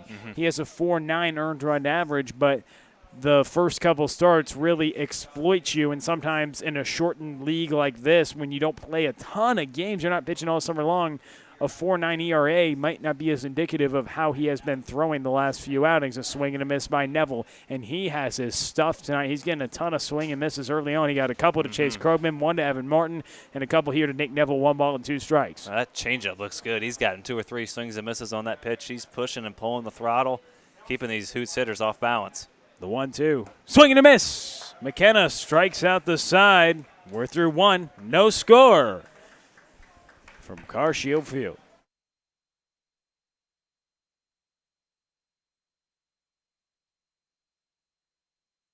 This inning brought to you by Interco Recycling. Interco has been recycling non-ferrous industrial metals, batteries, computers, and electronics since 1996. They operate a 400,000 square foot, 45-acre facility on the Illinois side of downtown St. Louis. If your company has large amounts of scrap metals, batteries, or electronics to recycle, call Interco Recycling. 1-877-258-3601 or go to itcscrap.com. Interco Recycling, a Mellotronics recycler since 1996.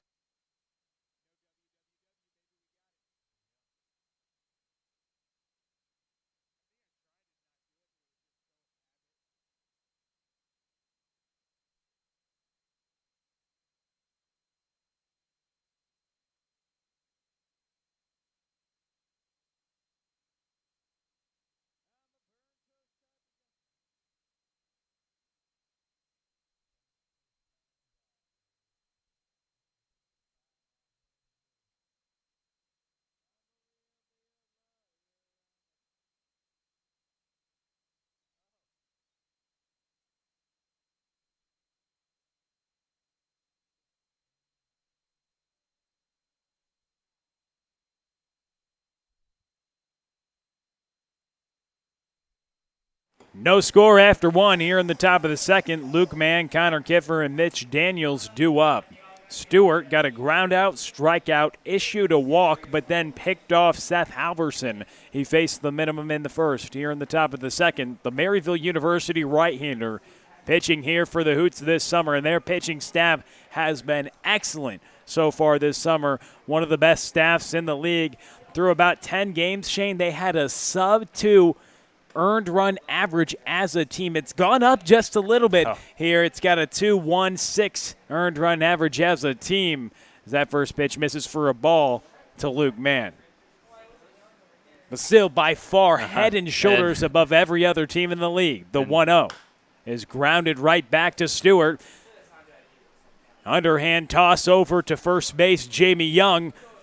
And they throw it around the horn, 1 out. Good pitch to Luke Mann. Weak contact back to the pitcher, and there's 1 out. And Joe Lincoln was complaining to us after we tweeted, I believe we tweeted something that their ERA was, about 1.7 or somewhere around there. The next few games it went up into the 2s, so he was kind of mad at us for jinxing his pitching staff. But, I mean, you still got an ERA in the low 2s. I mean, boy, nothing to complain about. That first pitch to Connor Kiffer misses upstairs. It ballooned up into the 2s after a couple games, Shane, but head and shoulders above everybody else. They've been excellent. Is that pitch in there for a strike? Speaking of excellence, we saw Devin Turbrack last night. 7 more strikeouts, no walks, 38 Ks, and just 2 walks on the summer. He's been pretty effective, probably the Cy Young, if you will, so far in this summer with just a couple weeks left. Good breaking ball right there to get Kiffer swinging. 1 ball and 2 strikes with 1 out here in the top of the second. No score so far from Carshield Field. The nightcap here in this doubleheader on the second day of August here in 2020. The 1-2 from Stewart, fouled away. Just pulled well out of play. Well struck ball, but a foul ball nonetheless. Connor Kiffer, the second baseman, staying alive in the box with 2 strikes against the right-hander Stewart. He comes set, gets the signs from Keck. Kicks and delivers the 1-2. A swing and a miss on the slider. Great breaking ball right there. Stewart, second time today. He's had a batter fan, and a swing and a miss on his slider. One of the more excellent pitches we've seen in this league. We talked about it before the game, and he shows it right there. And his teammate Devin Turbrack might have the best mix of pitches, but Sam Stewart might have one of the best individual pitches. That breaking ball, it moves a ton, and it's more of the almost like a slurve. It's not really a slider, but it's not really that your traditional 12-6 curveball, but it is sharp and it breaks a ton. First pitch, it misses up and in to Mitch Daniels, the Webster University outfielder. Hitting at the plate, 1 ball, no strikes, the offering. Misses low and away. 2 balls, no strikes. Here with 2 outs in the top of the second inning, no score. Stewart has faced the minimum so far with 2 outs. In the second, facing against the left fielder, Mitch Daniels. The right-hander comes set, and the 2-0 delivery. That's hit well towards left field. Under it is Martin in left, and he catches it on the warning track. Allowed out number 3. We're through 1.5. No scores so far from Carshield Field.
We're through 1.5, no score. Andrew Keck, Colin Bergman, Dominic Cusimano due up here in the last of the second inning. The catcher, Andrew Keck, coming to the plate, trying to put a ball in play. Something a Hoots hitter didn't do last inning, as Connor McKenna, the right-hander from Truman State, struck out the side, and he gets that one in there for a strike. McKenna 28 strikeouts now and just 5 walks on the summer. And he hasn't walked a soul in his last couple outings, making his 5th start of the summer. Really filling up the strike zone and turning around his summer. As that pitch missed upstairs, 1 ball and 1 strike after giving up 10 earned runs in his first 2 outings, just 2 over the last 4. As that pitch misses low and away, 2 balls and a strike to Andrew Keck.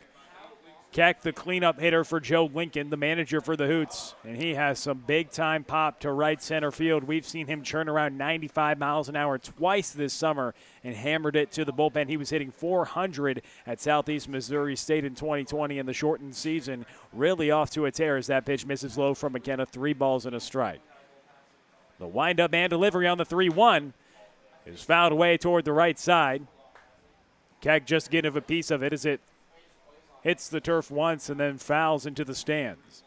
On a beautiful evening here at Carshield Field, the lights on, 8:45 p.m. The first game, a lot of scoring, an 8-10 final as this nightcap starts a little later than expected as Andrew Keck reaches base.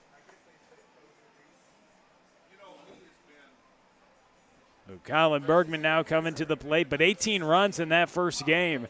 We saw the offense, but a pitching duel so far. Andrew Keck reaches base after striking out the side in the first. McKenna comes set. Keck off to the races, and Bergman was swinging. Keck had second base stolen, but he fouls that one away. 0-1 the count. Andrew Keck, the catcher and outfielder, he can move, can't he, Shane? Yes, he can for a big guy as well, about 6'3", 200 pounds. And you don't see that athleticism out of catchers very much, especially when they're that big. But Keck's just one of those guys that doesn't look like the greatest athlete in the world, but he is a very, very good athlete. Yeah, he had 7 stolen bases, I believe, in his shortened season at SEMO. He's already had a handful this summer. I mean, you like to see a guy move as a catcher, and he can. The cleanup hitter moving around the base paths as he was off running on the first offering. McKenna goes and checks on him. He gets back safely. And the offering. Keck stays put, and that pitch is up and in. They call that one a foul ball. The umpire raises his hands. I don't think he made contact with it, but. So 0-2 count. I believe the umpire, he called it the foul ball. It must have came up in the bat and somehow hit Bergman. It's a bat. So foul ball nonetheless, 0-2 the count. The offering upstairs. Now a ball and 2 strikes.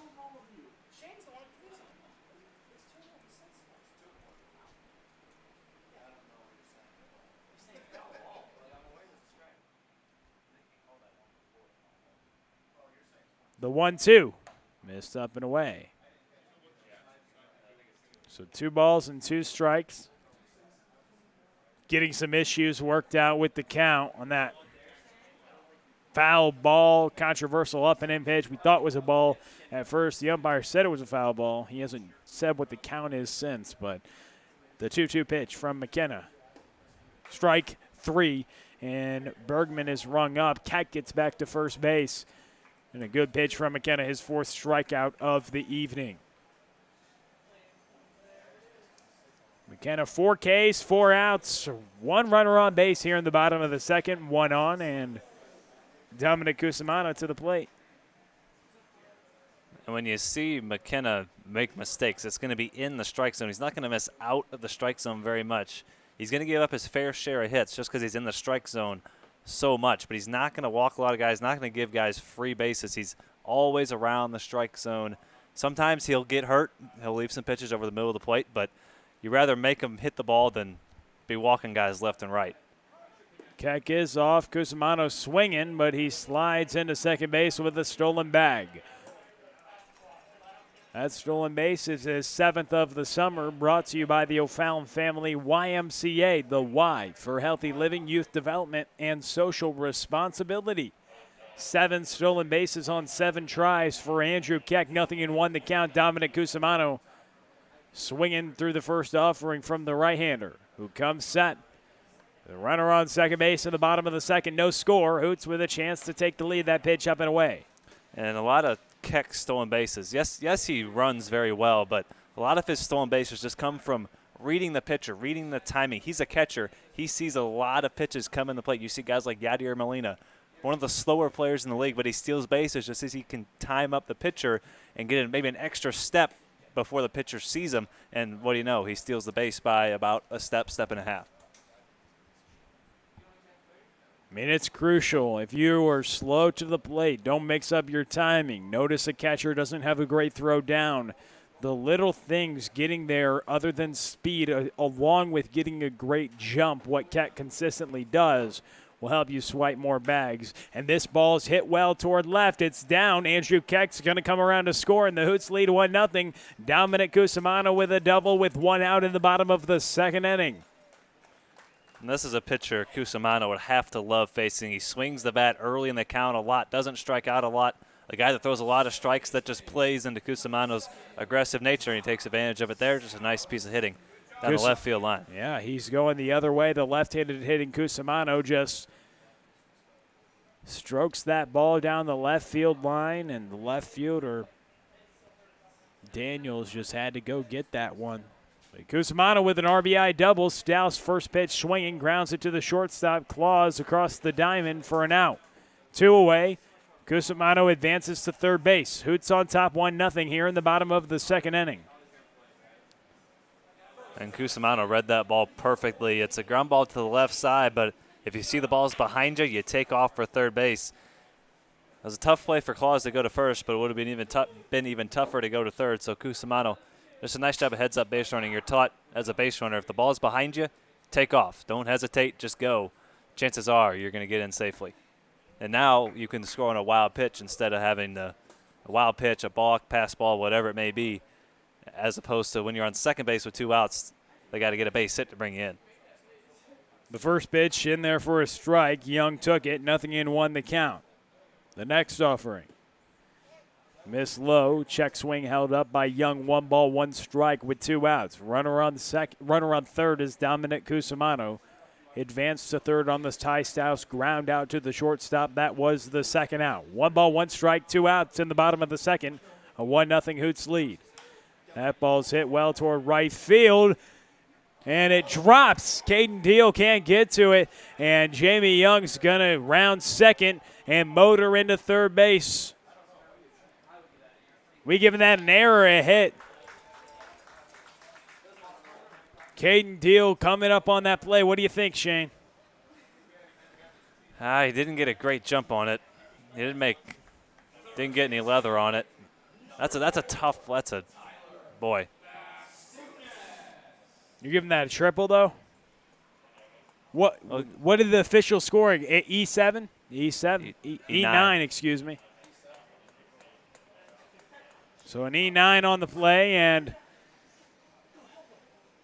now the Hoots get another run across. 2-0 they lead. Here in the bottom of the second.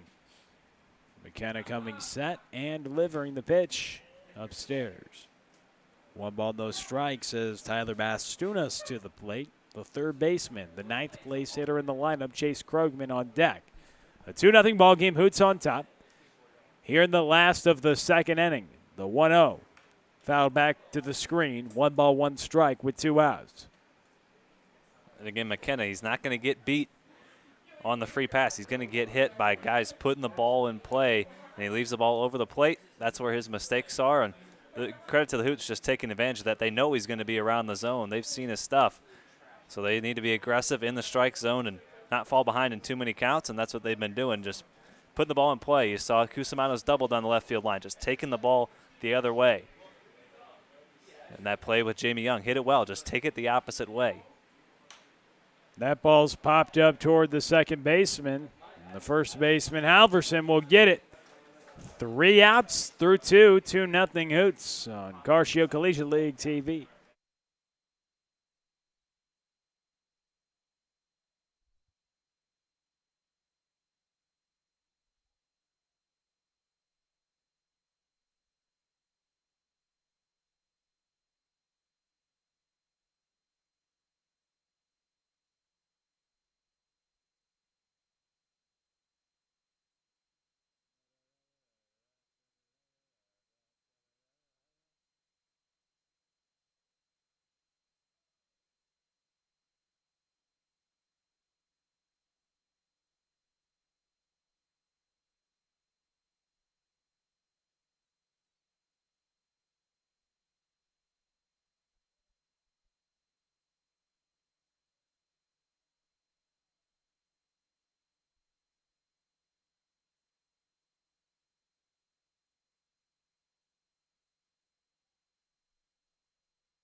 Sam Stewart has faced the minimum through 2. His Hoots lead it 2-0. Shane Holsey, Will Connerly with you here on Carshill Collegiate League TV. Thank you for joining us wherever you're watching, however you're watching.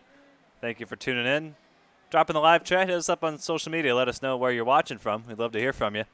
As always, here on Carshill Collegiate League TV, top of the third, Caden Deal, Brendan Claus, and Nick Rose. 7-8-9 for the Cavemen. Sam Stewart surrendered a 2-out walk, but then picked off Seth Alverson to end the first inning. A 1-2-3 second. Back out there for the third inning.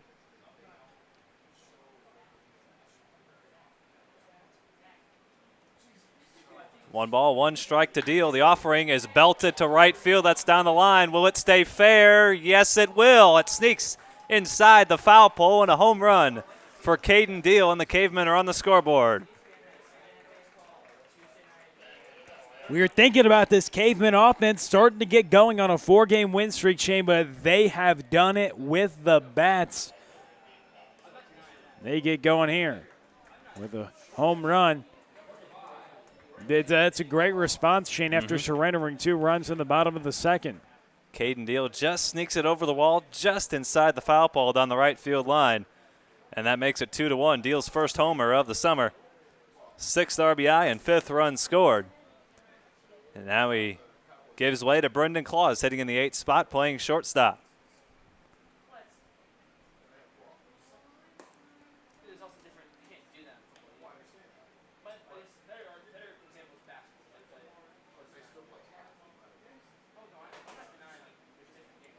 For Stewart, just a second home run he's given up this summer through 11 innings.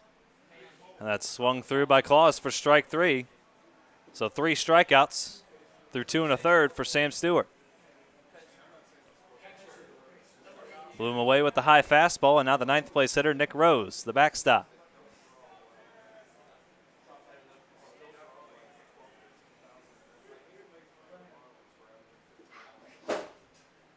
Nick Rose, so far on the summer, 7 for 38 as he gets hit by the pitch, and he'll take first.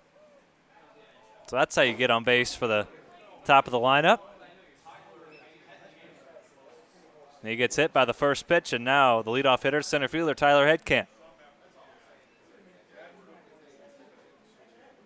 So 1 away, 1 runner on, a home run to lead off the inning for Caden Deal. Makes it 2-1. That's up and in. 17 home runs on the summer for the Cavemen. This is their 22nd ball game. Now 111 runs, so averaging right around 5.5 runs a ball game. One of the top offenses in the league.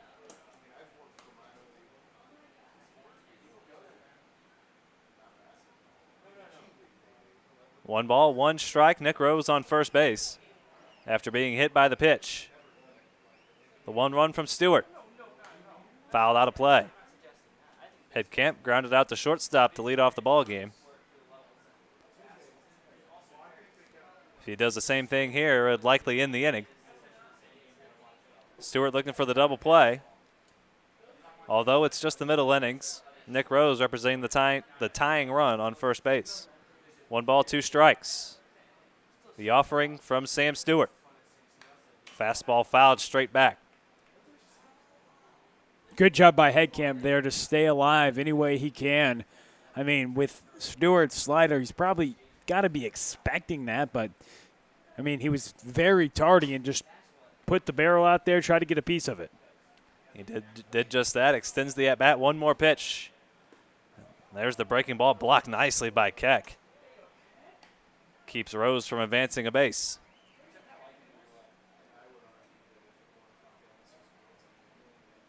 Count goes even at 2-2 to Tyler Headkamp. He's launched a home run this summer. 3 runs driven in, 3 runs scored. And that's hit in the shallow right. Second baseman Staus going out to make the catch. Staus at second tonight. You know, we've seen him be one of the better defensive catchers in this league, but flashing the leather, you know, try to put him in the lineup any way you can for Joe Lincoln. He's got a great glove, making his first play of the night. 2 down here in the third. And after the pop out of Headcamp, he's now 0 for 2.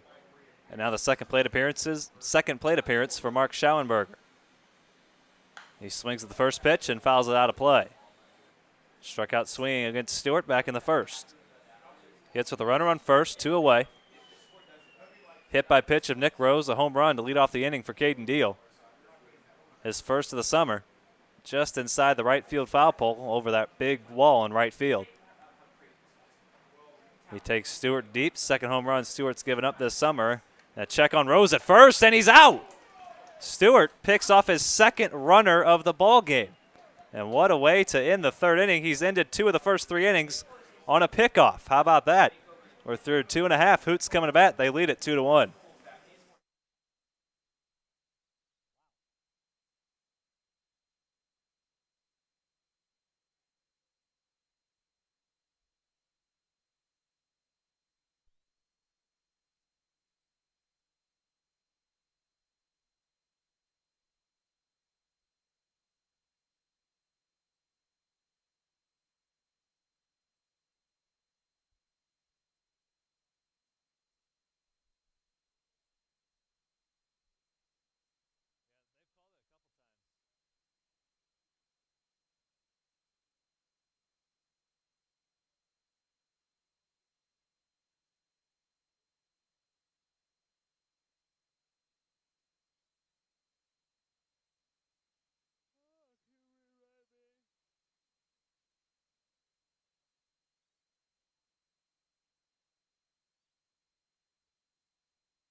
So Sam Stewart has ended 2 of the first 3 innings with a pickoff. And his Hoots lead it 2-1. A homer by Caden Deal cuts a deficit in half. The top of the order for the Hoots, Chase Krogman, Evan Martin, and Nick Neville. Against Connor McKenna, they got a couple against the Truman State right-hander in the second. RBI double for Cusimano. And a run scored on an error by the right fielder, and Chase Krogman skies that one to deep right center to the wall, and it falls. Against the wall, Krogman headed for third. The throw from center is not in time. The center fielder Headcamp just overran it. Give Krogman a triple as Headcamp never got a glove on it. Hit it a mile in the air, and it just fell right in front of the wall. I thought it might have had home run distance, but a leadoff triple for Krogman.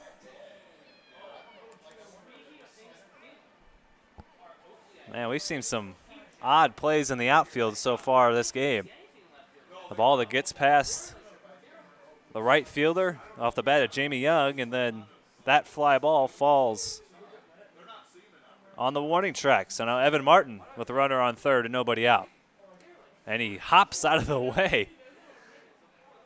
It's like he jumped over that baseball. As McKenna spiked an off-speed pitch. Martin struck out swinging. McKenna struck out the first 3 batters he faced. He's got 4 punch-outs tonight.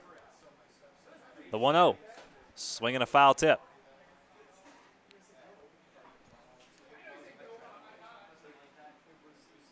Evan Martin on the summer so far.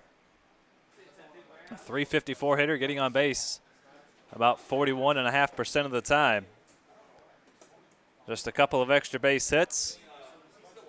A double and a home run. 15 of his 17 hits have been singles as he's getting attended to on the first base side and might have some blood on the finger, so he'll get that bandaged up. So 1 ball, 1 strike. 2 runs in the second for the Hoots. An RBI double for Dominic Cusimano and a run scoring on an error. So just 1 of the 2 runs charged to McKenna have been earned. And the home run by Caden Deal is the only hit so far for the Cavemen in this ball game. Stewart had faced the minimum up until then. Not 6 up, 6 down. He did walk a batter, but picked off Halverson. Worked a 1-2-3 second. Caden Deal greeted him with a home run in the third. And then a leadoff triple to right center by Chase Krogman on a ball that Tyler Headcamp just overran and whiffed on. Then it fell at the warning track. And we're going to have a pinch hitter here. Matt Staker will pinch hit in a 1-1 count as Evan Martin was getting 10-2. He'll come out of the ball game. Matt Staker pinch hits. And Krogman nearly having his first homer of the summer, gets his second triple, but Shane, the leading hitter in the league, hitting .429 coming into today. He continues to produce a ball that probably could have been caught there as Headcamp just kind of lost it out there. It was a mile in the air, a country mile up into the night sky. And now a unique situation here. Matt Staker in a 1-1 count. Now 2-1.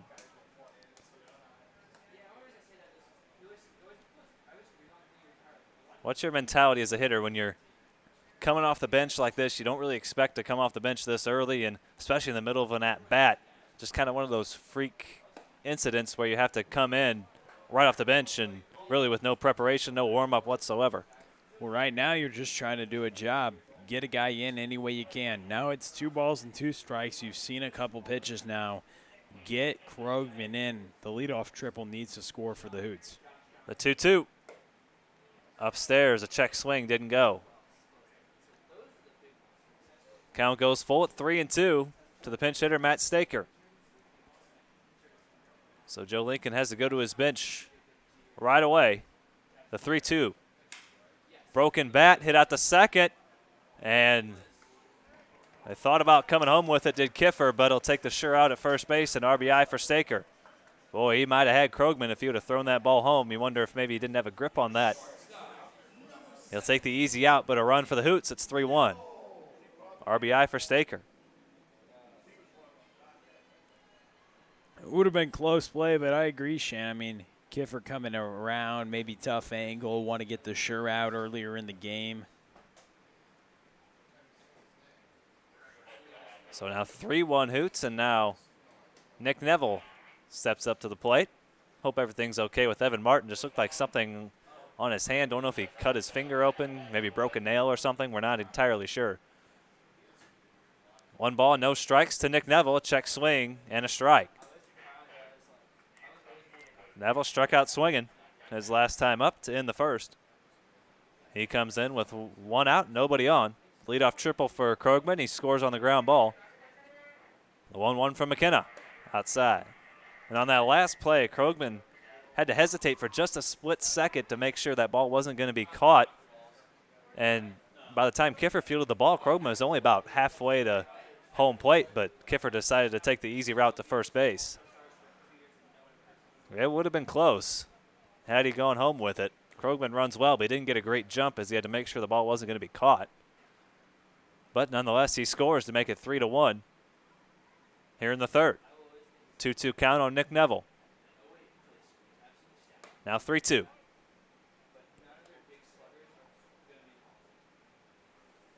Full count, nobody on, 1 out. Hoots got a couple in the second, 1 here in the third. They answer the run in the top half by the Cavemen. And Neville swings 3-2 and hits that to medium deep left. And Mitch Daniels puts that away for the second out.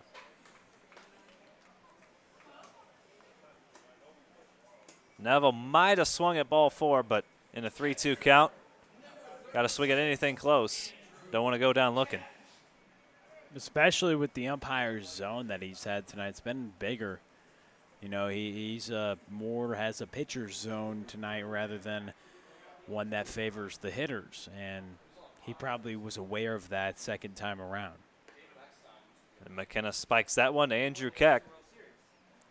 Keck led off the second with a walk, stole a base, and scored a run on the double by Cusimano. He hits with 2 on, nobody out here against McKenna in the third, and he pops that one foul and out of play. Nick Rose gave it a look, but it falls out of play as some rain has started to fall here at the ballpark. The fans scatter.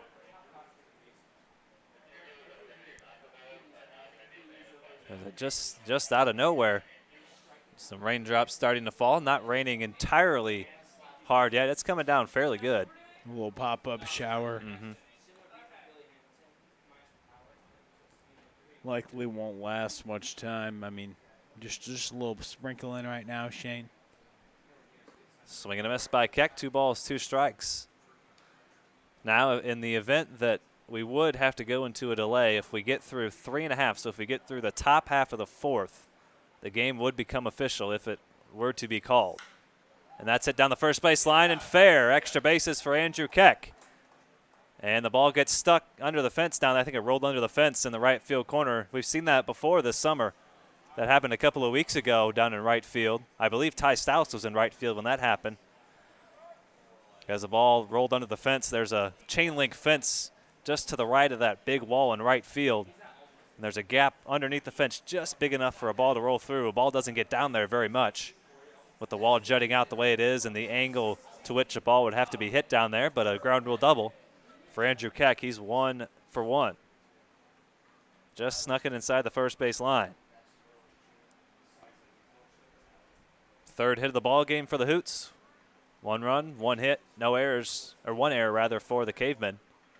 3 runs, 3 hits, no errors for the Hoots.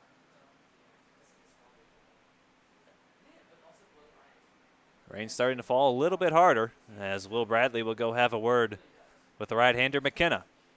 No action in either bullpen. So 2 away, a 2-out double for Andrew Keck. For Keck, that's his 4th double. To make up 10 hits, he's got 4 singles, 4 doubles, and a couple of homers. 6 extra base hits now in the summer for Keck. Came in hitting an even .250. Getting on base about 35% of the time, slugging .500. He's got a double here and a walk. This evening, he's already scored a run. Colin Bergman, one of the leading RBI men on this team, just behind Nick Neville with 10, looking for a 2-out RBI.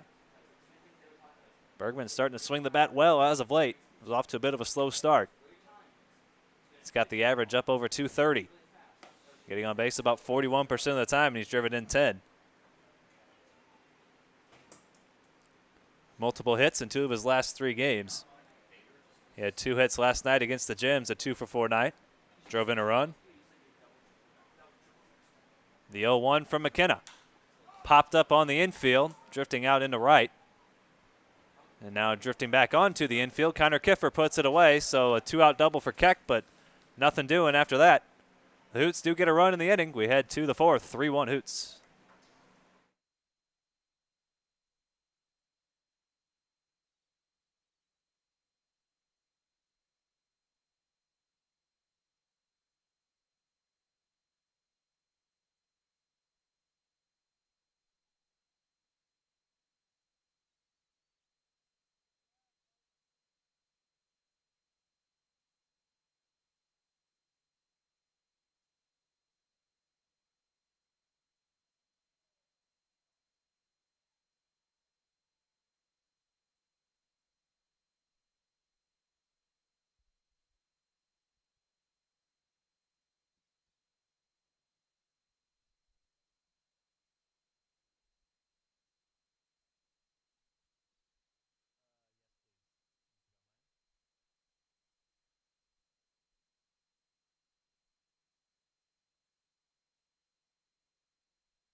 We keep playing through the rain. It's picked up just a little bit as we head to the top of the fourth. Mark Schallenberger, Seth Halverson, Luke Mann.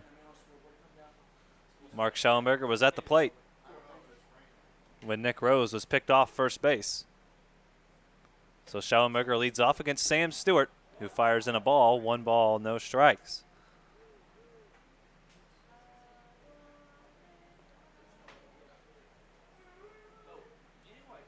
Schallenberger on the summer, hitting just under 200 coming into play. Getting on base about 40% of the time. 1 home run, 5 runs driven in, 8 runs scored. Has a double to go along with that home run and 4 singles. He's walked more than he's struck out, 7 walks and just 6 strikeouts in 42 plate appearances. He's been hit by 4 pitches as well. And he rips that one in a ride, a leadoff single for Mark Schallenberger, a well struck. Base hit, second hit of the ball game for the Cavemen. So Schallenberger avenges the strikeout from his first at bat. And now the third place hitter, Seth Halverson. This is the part of the order. The Cavemen 1 up if they want to start a rally with Schallenberger, Halverson, and Mann. Second time through the order for Sam Stewart. 2 hits, 1 run for the Cavemen this evening. A check swing on the first pitch and a foul ball. Halverson walked and was picked off by Stewart back in the first.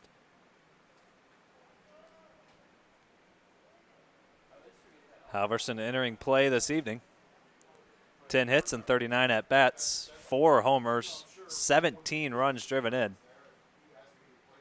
And he hits that one to right center. Bye, baseball. Adios, see you later. 2-run homer for Seth Halverson. And we got a tie ball game. It's 3-3. Make that 5 homers, Shane. He's creeping up there on the league leaderboards. Halverson can drive the ball with some authority, can't he? He's gone to left field. He's gone to right field. He's gone to dead center. We know what he can do with his arm on the mound. Throw the ball with great velocity, but he's he crushed that ball on top of the opposing team's clubhouse here at Carshield Field. And with that, he has surpassed Austin Schmidt for the league lead in runs batted in, make that 19 RBIs for Seth Halverson on the summer. And this is 14th ball game. That's a 14th run he scored. He's tearing it up. And especially, he hasn't had as many at-bats as some other guys. He came in about a week into this, Shane. So he ties the ball game at 3, and now Luke Mann. So the second time through the order, Stewart got the pop out from Headcamp, but a base hit for Schallenberger and a 2-run homer for Seth Halverson. It's 3-3.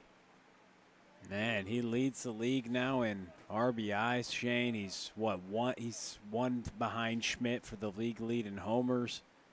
He's a guy that we haven't really talked about as much at the plate, but he's just been quietly producing in the middle of this Caveman order. He's been a big reason, Shane, why they've won 4 games in a row.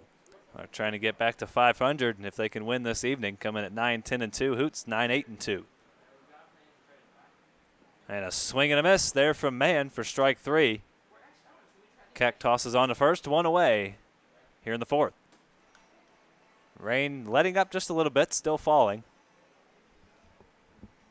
It got a little heavy there between the 3rd and the 4th innings. It was coming down pretty good. And it's starting to let up just a little bit.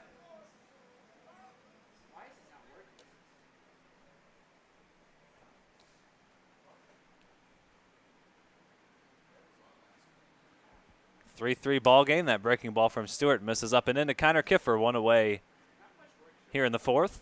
2-run homer for Halverson.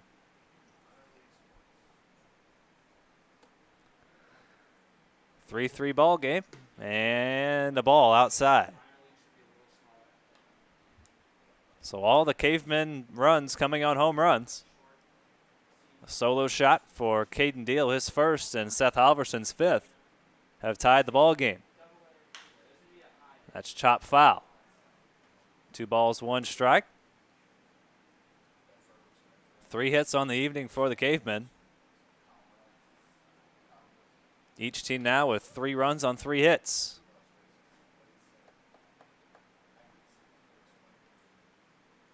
The 2-1. Hit sharply to left field and a base hit. 3 straight hits to begin the inning for the Cavemen, and the second time through the order, they're starting to see the ball pretty well. There's some action down there in the Hoots pen. Yeah, it's John Hurright getting warm.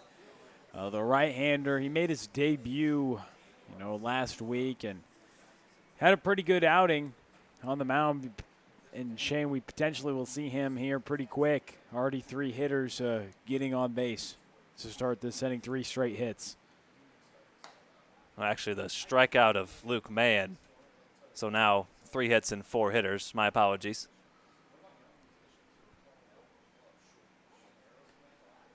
So the base hit for Kiffer. So 3 of the first 4 have reached this inning. My apologies. Base hit for Kiffer. He's 1 for 2. Mitch Daniels flew out to left field. A deep fly ball to left field his last time up, and a shot to third. And that's hauled in there. Nice play over there by Matt Staker at third base. Take you through some changes. Tyler Bastunas moves over to second. Ty Staus is now in left field. Matt Staker playing third base after coming in for Evan Martin. Martin was playing left field. And that's hit to second. Easy play there for Bastunas. 4-3 on the putout. A 2-run homer for Seth Halverson ties the ball game at 3. We're through 3.5. All knotted up here on Car Show Collegiate League TV.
Dominic Cusimano, Ty Staus, Jamie Young. Cusimano first pitch swinging. Chops it over to first. Handled there by Halverson for the first out. So a quick out here in the 4th for Connor McKenna. Cusimano now 1 for 2, and that brings in Ty Staus. 1 pitch, 1 out here in the bottom of the 4th. So if we were to happen to have this game called, doesn't look like we will, but just in the event that we do have to stop play, this game would be official. Swing and a miss from Staus. First 2 batters, first pitch swinging in the inning. Staus grounded out his first time at the plate. 0 for 1. Looks at a strike. No balls, 2 strikes.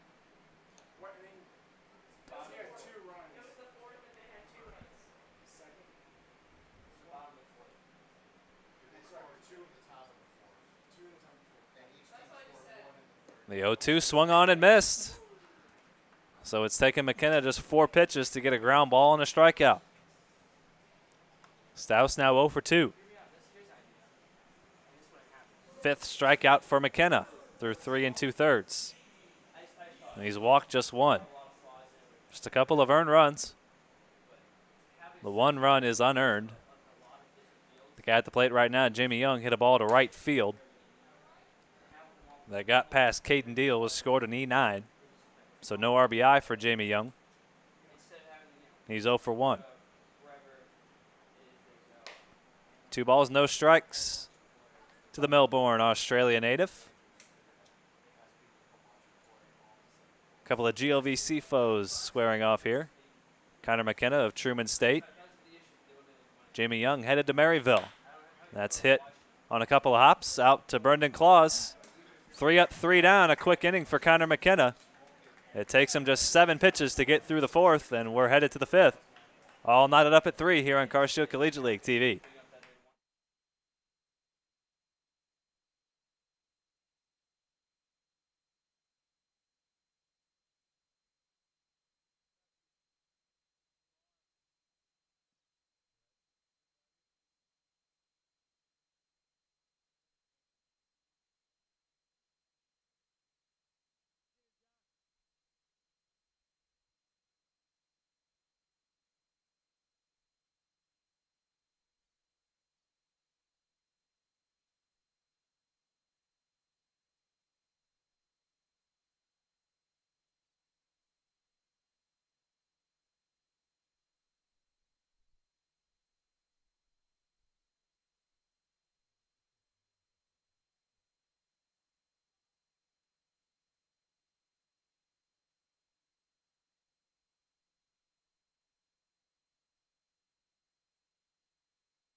New arm in for the Hoots. That's the right-hander out of Quincy University, John Hurwright, making his 2nd appearance. Pitched against the Gems last Sunday. Exactly 1 week ago. On July 26th, gave up 4 runs, but none of them were earned. If you remember the grand slam by Ryan Malzahn, this guy was on the mound when it was surrendered, but no earned runs in that ball game. Some errors came back to bite the Hoots in that ball game. Hurwright struck out 8 batters through 4 innings of that ball game and just surrendered 1 walk and 3 hits through 4 innings. He's out there for the 5th in a tie ball game, 3-3 your score. A couple of home runs for the Cavemen. RBI double for Dominic Cusimano. Chase Krogman scored on a ground ball. So these teams getting their runs in different ways here this evening. Hoots manufacturing some runs, taking advantage of a Caveman error. Ground ball that drove in a run. RBI double down the line, a swing and a miss from Claus. So Hurwright retires the first man he sees.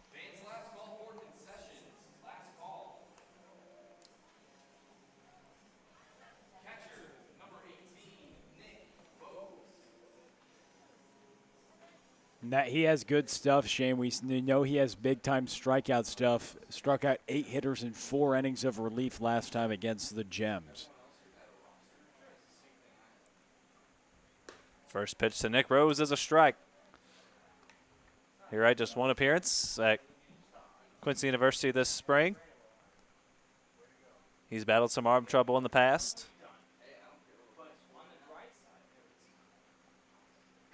Formerly of Moorhead State, and took his talents to Quincy, Illinois, about 100 miles north of here. As the rain starts to fall a bit harder and the fans scatter once more. This is as hard as it's fallen all night. And that's chopped out to second. Tyler Bastunas on a couple of hops. Flips on the first, 2 up, 2 down for Hurwright.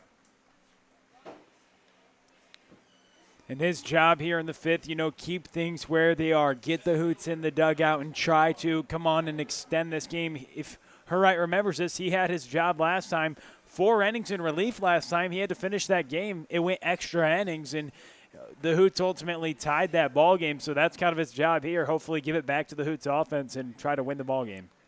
Trying to work a 1-2-3 fifth. He'll have to deal with Tyler Headcamp. He's 0 for 2 on the evening. Hitting out of the leadoff spot, and he looks at a ball high. 1 ball, no strikes. As he mentioned, Hurright 8 strikeouts his last time out. 4 innings. Out of the bullpen, working out of the bullpen here once again this evening, exactly 1 week later. 1 ball, 1 strike.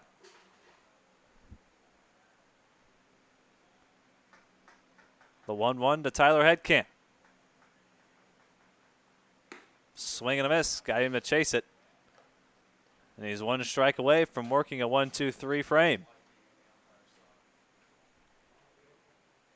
The rain really coming down. 1 ball, 2 strikes on Headcamp. Outside corner, called third strike. A 1-2-3 inning for John Hurright. Couple of strikeouts. And he retires the side in order. We head to the bottom of the 5th. We'll keep you updated on the weather. We head to the bottom of the 5th for now. 3-3 your score.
Tyler Bastunas leads off for the Hoots here in the 5th. We play on through the rain on this turf field here at Car Shield Field.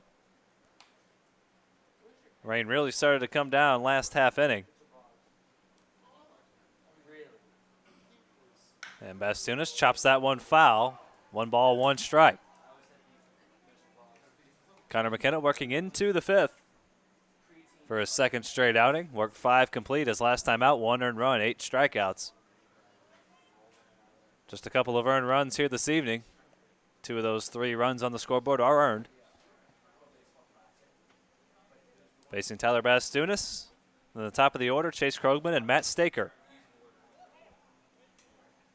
2 balls, 1 strike to Bastunas, who popped out to first base to end the bottom of the 2nd, leading off here in the bottom of the 5th. And he chops that one slowly. The third baseman, Mann, charges and fires, and he's safe. Infield single for Bastunas. He's 1 for 2. That was always going to be a tough play for Mann. He gave it everything he had. Halverson a good stretch, but Bastunas beats it out. And now the center fielder, Chase Krogman. Tripled and scored his last time up.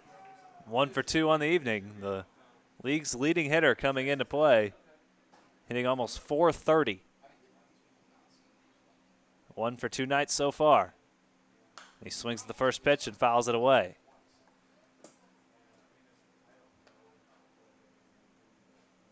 He's been aggressive here this evening. He's feeling it. Wants to get a pitch early in the count and do some damage. Go ahead run on first base. The 0-1 from McKenna. Upstairs, no action in the Cavemen bullpen. Steady rain falling here at Carshield Field. We play on. Bottom of the fifth. Nobody out, 1-0 on Tyler Bastunas, an infield single. And the last two have missed up and away from McKenna, 2 balls, 1 strike.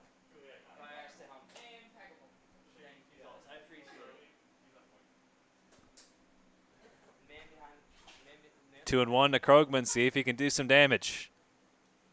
Runner goes. Pitches a strike. The throw down is in time.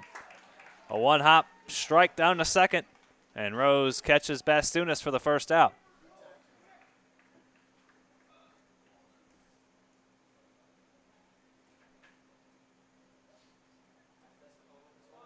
One away, and Bastunas erased from the base pass. Now a 2-2 count here to Krogman.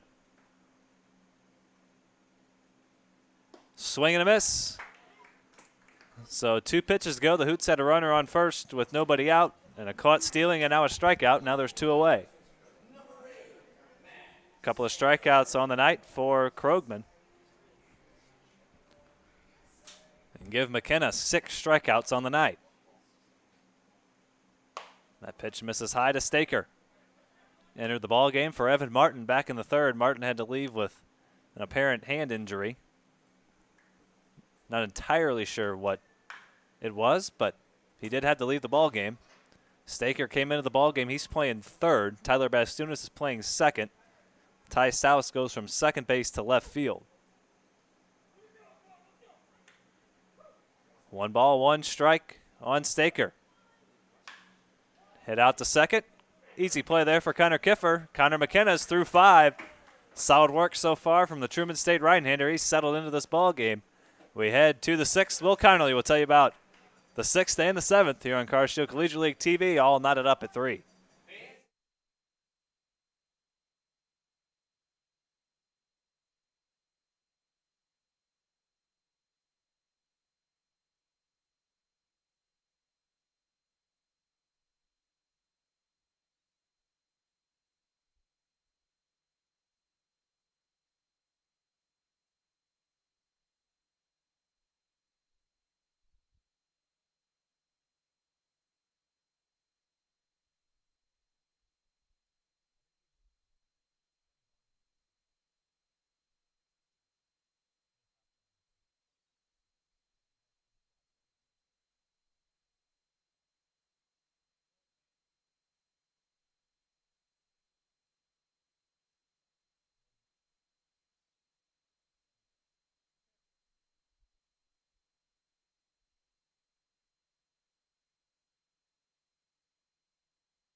Tie ball game here in the top of the 6th inning. John Hurright out for another inning of work. He went 1-2-3 with a couple strikeouts last inning. Joe Lincoln deploys Hurright once again after Stewart, the starting pitcher, went 4 innings.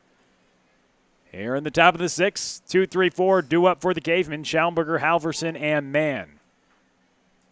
The right-hander Hurright comes set and delivers the first pitch. Misses low and away for ball 1. Hurright predominantly works out of the stretch even with no runners on base. 1 ball, no strikes is the count to Mark Schaumburger. He's 1 for 2 today. The next offering up and away for a ball. Hurright has thrown 5 innings this summer, 10 strikeouts, just 1 walk. Had 4 innings of relief in his first outing a week ago from today. 8 Ks and just 1 walk. The offering in there for a strike. Good arm side run. and stealing the low strike to Schallenberger on a 2-0 pitch, not what he was looking for. Right on the knees, 2 balls and a strike as Hurright comes set. He kicks and delivers the 2-1. Misses low, now 3 balls and a strike. Seth Halverson, the league leader in runs batted in, is on deck. He overtook that mark today from the Falcons' Austin Schmidt with a shot to right field, his 5th home run of the summer. Here in a 3-3 ball game in the top of the 6th, Hurright comes set for the 3-1 pitch. That ball's hit to left, and it's in there for a single. A diving Bastunas, but it gets through for a knock for Schallenberger, his 2nd of the day, as he sawed off that hit to left field. And the first runner is aboard here in the top of the 6th. Seth Halverson now to the plate. A 3-3 ball game. The first base runner to reach off Hurright after he worked a 1-2-3 5th with 2 strikeouts. But here in the top of the 6th, Schallenberger, the designated hitter, reaches base. We magnify base runners later in these ball games in the top of the 6th in the Car Shield Collegiate League in the summer of 2020. Only 7-inning ball games. Hurright spikes that first pitch. Good block there from the SEMO catcher, Andrew Keck, to save Schallenberger, the Caveman base runner, from getting to scoring position. 1 ball, no strikes is the count. Rain coming down here at Car Shield Field. Hurright wants a new baseball. And he'll get one. He'll exchange one out with his catcher, Andrew Keck, giving a new one to the umpire. So now getting back and settled in, Schallenberger had the single to lead off the inning. 1 ball, no strikes. Nobody out here in the top of the 6th. The offering, swing and a miss by Halverson. So a 1-1 count. Nobody away. All right, used to this situation, pitched 4 innings of relief against the Gems. That game ultimately ended in a tie. The 1-1 offering. Swing and a miss, good slider from the right-hander, John Hurright. He pitches at Quincy University, transferred there from Morehead State. Spent a couple seasons there, now has been at Quincy University for a couple seasons and is going back to QU for his 5th year of college baseball. The right-hander comes set. The 1-2 to Seth Halverson, the kick and delivery. Miss flowing in, 2 balls and 2 strikes. All right, going back like a lot of athletes in this league who would have thought that they would have been done playing baseball by this time if they weren't drafted. With the draft shortened to 5 rounds, plus players getting eligibility back and deciding to go back playing in the Car Shield Collegiate League here this summer. The offering from Hurright. Swing and a miss, and he gets Halverson on the high fastball, 1 out. Huge man to take care of there. You're facing the heart of this Caveman order. There are no breaks in the middle of this order. And if you can take care of one, you feel like you can take care of the next, just one at a time. You can't get too focused on who's on deck, who's up next, who just got a base hit. Just focus on the next guy, make a good pitch, control what you can control. In a tie ball game in the second to last inning, the Cavemen had 2, 3, 4 due up. That feels like a prime time opportunity to make some noise as Hurright misses low on the first offering to the cleanup hitter, Luke Mann. Last time they had those guys up in the order, Schallenberger started with a base hit, then Halverson hit a 2-run homer. Schallenberger another base hit, but Hurright takes care of Halverson. Totally changes the complexion of this inning. Heads up. The 1-0 pitch, and Mann loses I the think bat. It broke.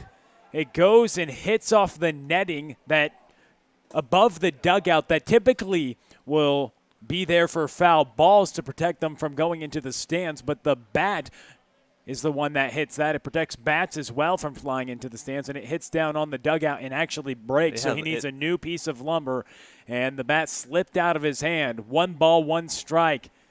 It landed perpendicular to the fence down there that goes in front of that dugout, that metal pole, and it went on that metal pole and just cracked.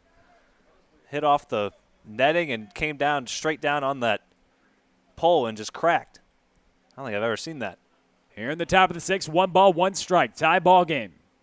Runner on first is Schallenberger. That pitch gets away from Keck, and Schallenberger's going to go into second base. So now runner in scoring position, and that's the go-ahead run. Luke Mann did indeed go around on that pitch. They appeal down to the umpire in the field. But that ball getting away from Keck, that's a huge runner in scoring position with Luke Mann. Been one of the most dangerous hitters so far this summer. 1 ball, 2 strikes, 1 out in the top of the 6th in a tie ball game. John Hurright trying to make work of Mann, working to the cleanup hitter in Will Bradley's lineup. The Cavemen have won 4 in a row. Can they make it 5 tonight? The offering. Swing and a miss. And Hurright strikes out back-to-back batters, 2 outs. And now Connor Kiffer to the plate. But still, with Schallenberger advancing to second, not only did it take away the double play, but now a base hit could score him instead of Kiffer having to put a ball in the gap. Man, Schallenberger loves to run the bases, doesn't he? He's one of the more fun players to watch on the base paths. The designated hitter at second base in scoring position here in a tie ball game. 3-3 is the score in the top of the 6th. Hurright with back-to-back strikeouts. And now this ball grounded toward Bastunas at second. He throws it across to Young. A couple strikeouts and a ground out. And the leadoff single by Schallenberger stranded. We send it to the last of the 6th. It's getting late on Car Shield Collegiate League TV from beautiful Car Shield Field here in O'Fallon, Missouri.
A 3-3 score here in the bottom of the 6th inning. Connor McKenna, 5 innings of work. He's thrown 74 pitches, surrendered 4 hits and 3 runs, 2 of them which are earned, 6 strikeouts, and just 1 walk. 31 strikeouts and 6 walks on the summer for the right-hander from Truman State. And now Nick Neville to the plate. 3-4-5 due up in the last of the 6th. Neville skies this one towards center. He's first pitch swinging. The center fielder Tyler Headcamp will catch that one deep in center field just a few steps before the warning track for the first out. And a good piece there from Neville. Thought he might have squared that one up a little more than maybe he thought, but easy play out there for Headcamp. So 1 away here in a tie ball game in the bottom of the 6th inning. These are all 7-inning ball games. Getting late here as the right-hander, who's thrown 75 pitches so far, gets a swing and a miss right there from the cleanup hitter Andrew Keck. Keck walked in the second, had a double in the third.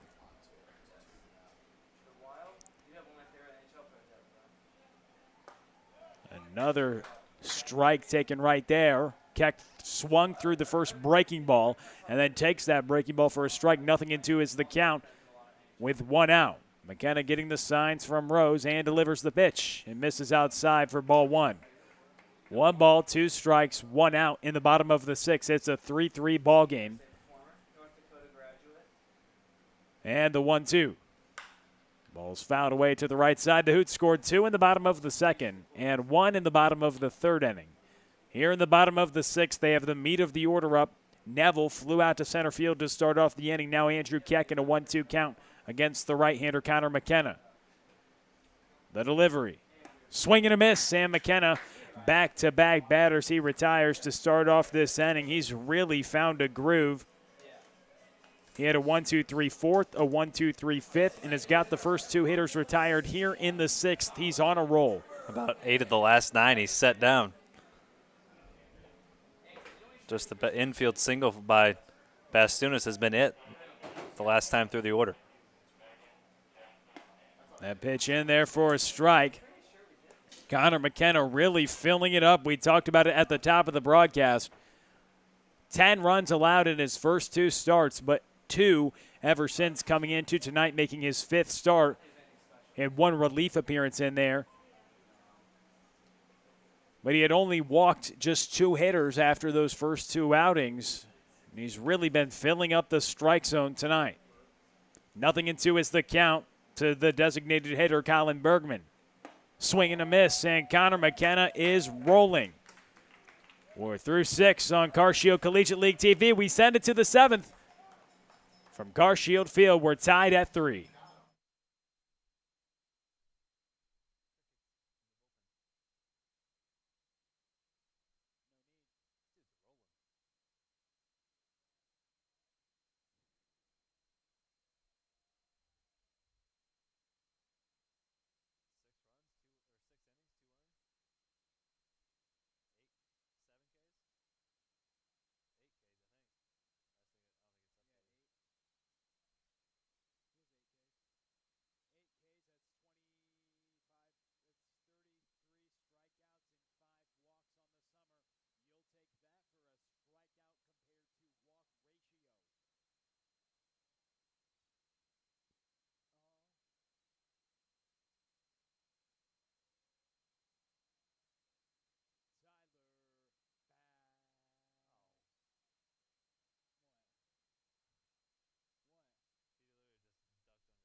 This inning brought to you by Interco Recycling. Interco recycles non-ferrous industrial metals, batteries, computers, and electronics since 1996. The company operates a 400,000 square foot, 45-acre facility on the Illinois side of downtown St. Louis. Call 1-877-258-3601 or go to the web at itcscrap.com. Interco Recycling, and electronics recycler since 1996. Tie ball game here in the top of the 7th inning. 3-3 is the score. John Hurright out for his 3rd inning of relief after the starter, Sam Stewart, went 4 innings. Hurright working. That pitch misses low. He's struck out 4 hitters tonight. Make that 12 strikeouts in 6 innings of work so far this summer in just 1 walk. The first pitch misses to Mitch Daniels, the left fielder. 1 ball and no strikes. The 1-0 delivery from Hurright is in there for strike number 1. 1 ball and a strike to Mitch Daniels. A couple flyouts tonight for Daniels. He's 0 for 2. Trying to get something going here in the top of the 7th.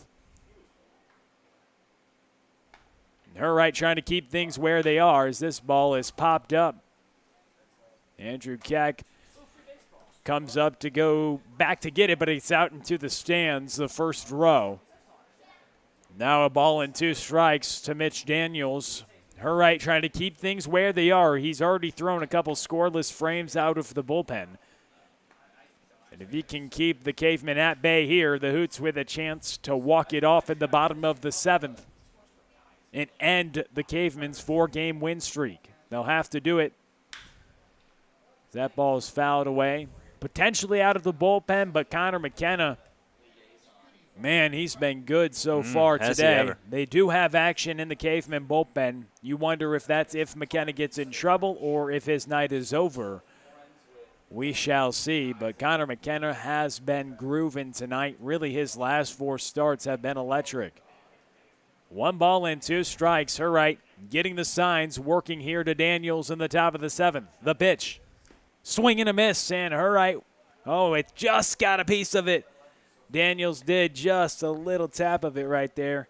and he stays in. Couldn't be held in by Keck, so a 1 ball and 2 strikes. We'll do it again.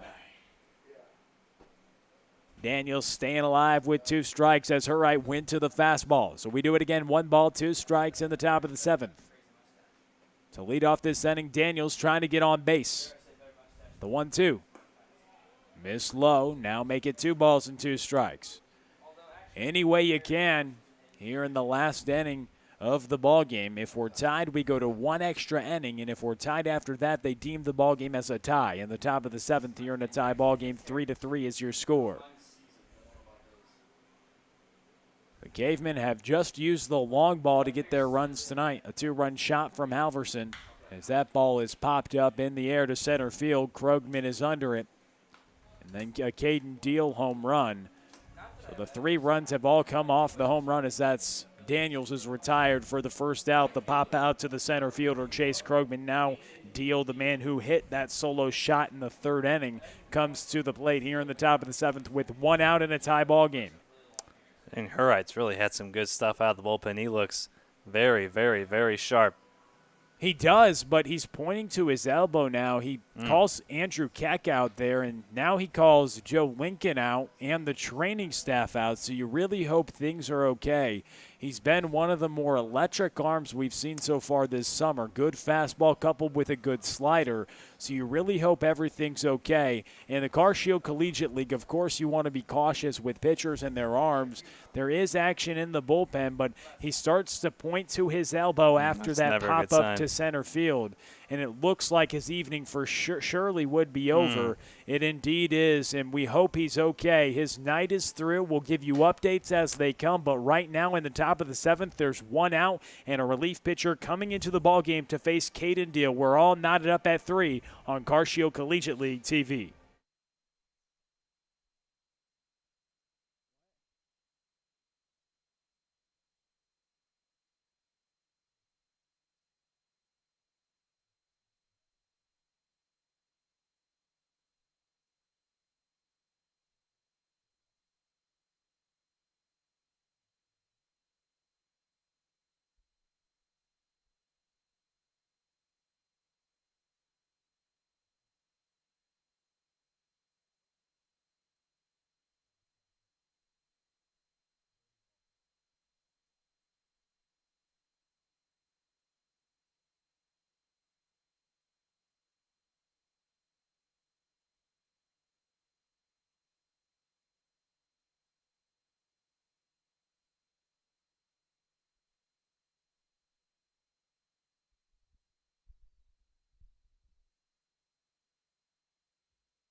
So John Hurright out of the ball game. He works 2 1/3.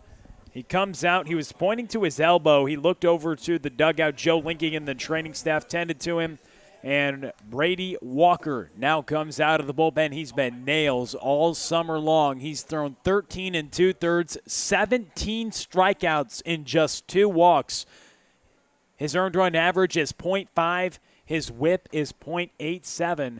as that first pitch is upstairs. Brady Walker's been electric so far this summer. He has the task of getting a couple outs and then turning it over to the offense in the bottom of the 7th as they try to walk it off. A 3-3 ball game. The 1-0 pitch, a swing and a miss by Caden Deal. Deal hit a solo shot in the 3rd, and then a 2-run shot in the top of the 4th. The Cavemen's only runs coming on the long ball. A 3-3 ball game. Cavemen looking to somehow get something started and extend their win streak to 5 games. The Hoots, Brady Walker, the southpaw, who's just been absolutely unhittable so far this summer, trying to get a couple outs and hopefully have the Hoots, for their sake, walk it off in the bottom of the 7th. That pitch missed upstairs. 2 balls and a strike. We've seen some great pitching tonight. Good offense, good battle so far. A couple long balls from the Cavemen Hoots having to manufacture a couple runs as this ball is grounded foul, hits off Deal in the batter's box. Trying to work an at-bat. The lefty-on-lefty matchup.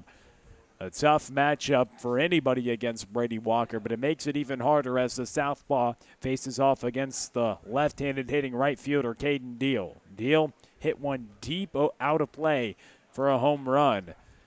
Way over that big wall in right field. The 2-2 count here with 1 out in the top of the 7th.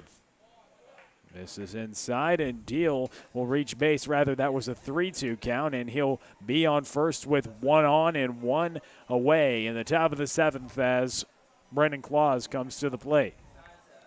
And Zach Floyd will be the pinch runner. So Floyd's going to courtesy run, pinch run for Mitch Daniels, and this could be huge. He has speed, and Deal did a good job of getting on base, and now Floyd will pinch run. So Daniels flew out to start off the inning. John Hurright came out of the ballgame with an apparent elbow injury. He's pointing to his elbow. We're not sure what happened. Walker walks the first hitter he sees in Caden Deal, and now Zach Floyd comes in to pinch run. Brendan Claus to the plate. 1 out in the top of the 7th in a 3-3 ball game. Walker's pitch misses up and away. We've seen Floyd come in and pinch run a couple of times. He came in about a week or so ago, stole a couple of bases in the late innings. He can wreak some havoc on the base pass, and perfect time to deploy him here in a tie ball game in the 7th. The 1-0 pitch from Walker's popped up toward the second baseman. Under it is Bastunas, and he'll catch it for the second out. 2 away here in the top of the 7th, a 3-3 ball game. Zach Floyd, the pinch runner, stays put at first base. Nick Rose now to the plate with 2 outs in the top of the 7th. Brady Walker looking to give things over to the Hoots offense. And the bottom frame of the 7th inning, they're looking for a walk-off. The kick in, delivery, swing and a miss by Rose. 0-1 is the count. No balls, 1 strike, 2 outs. 1 runner on base, the bench runner, the speedy Zach Floyd. The pitch is fouled out of play. 0-2 is the count. Walker, big-time strikeout stuff, the southpaw from Central Arkansas. What does he go to here? 0-2 with 2 outs and the last inning, top of the last inning here in a 3-3 ball game. The rain came for a little bit in the middle innings, but is really let up now. Not really coming down much, but it was pouring a little bit earlier as Floyd thought about going, holds up. A good secondary lead. Andrew Catt goes and looks at him at first, doesn't throw it, throws it back to the pitcher. And he stays put. 1 ball as that pitch missed upstairs. 2 strikes and 2 outs. The lefty comes set. Floyd at first. He's that go-ahead run here in a 3-3 ball game. That pitch missed upstairs. Now it's 2 balls and 2 strikes with 2 outs. And a tie ball game in the top of the 7th. All these ball games, 7 innings. Hoots looking to walk it off in the bottom frame, but they need to get out of it here first. The pitch. Strike 3, and Walker doesn't get out of it. Rose is rung up. And we go to the bottom of the 7th. Hoots with a chance to walk it off. Can they get it done? Find out next on CCL TV.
Here we go, bottom of the 7th inning. Cusimano, Stouse, and Young due up here with a chance to walk it off in a 3-3 ball game. Preston Burnett, the right-hander from Harris-Stowe State University, now on the mound.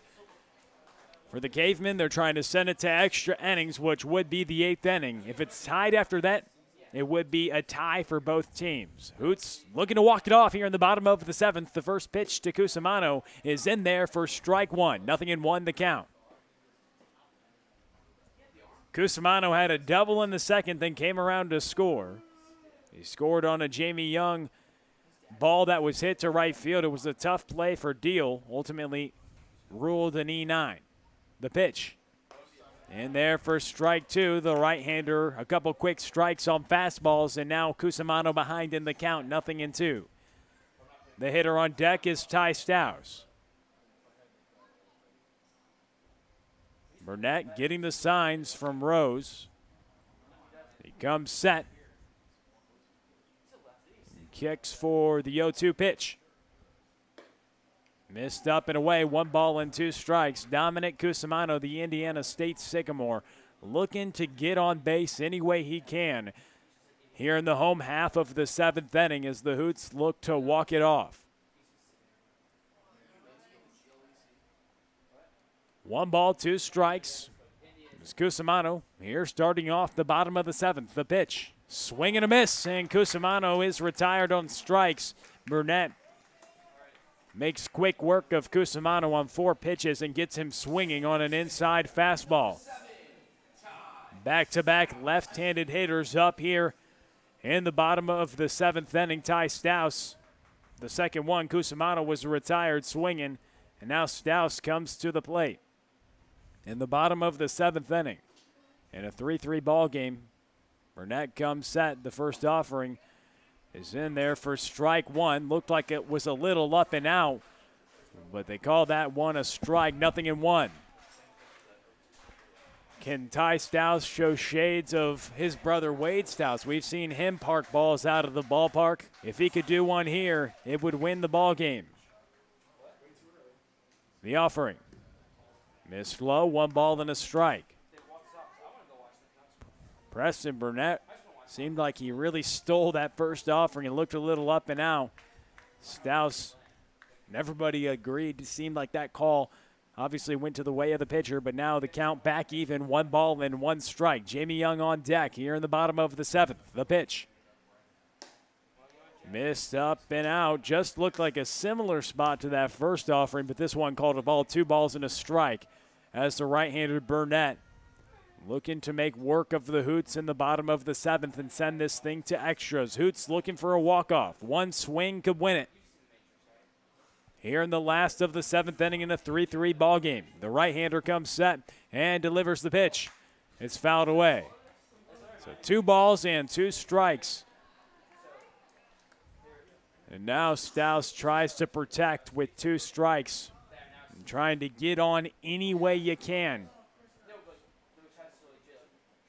The winning run in the batter's box here in a 3-3 ball game. As Burnett comes set, the right-hander with the high socks and a 2-2 count. He kicks and delivers the pitch. And it's missed outside. The count runs full. That one a few inches off the black. Now 3 balls and 2 strikes. 1 out as Dominic Cusimano led off the bottom of the 7th with a strikeout swinging. Burnett made work of him in 4 pitches. 3 balls, 2 strikes. And the offering from Burnett to Stouse. Missed outside, and the winning run now gets on base. Jamie Young comes to the plate. Here we go, Shane. Here we go. Winning run on base. Winning run on first in the bottom of the 7th here in a 3-3 ball game. And the right-hander Burnett, his case, he's looking for a ground ball. Jamie Young, something in the gap. Anything to extend the game and get the winning run in scoring position. 1 swing can win it. A home run can win it. Something in the gap could potentially win it. With Bastunas, the hitter on deck here with 1 out. The offering from the right-hander. Time is called. Late time granted to Jamie Young. Burnett still went through with the pitch. I mean, you have to when the time is called that late. You don't want to hold up. Just throw your pitch, throw it. Don't cause an injury on yourself. Indeed, indeed. So Young got to see a pitch, but stepped out of the box. No pitch called as time was granted. 1 out, 1 on here in the bottom of the 7th in a 3-3 game. Hoots looking to walk it off. The right-hander comes set and delivers. As the pitch misses low, 1 ball and no strikes. Burnett, the right-hander from Harris Stowe State. Here making his 3rd outing of the summer. And first team all mustache in this league.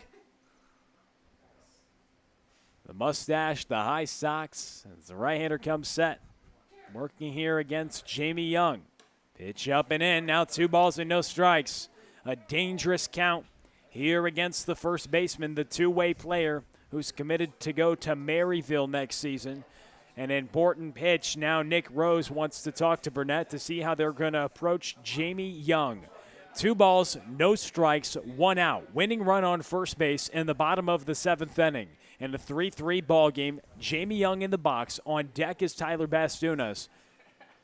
And on edge is the Hoots dugout, looking to hopefully see if they can walk this one off in the bottom of the 7th.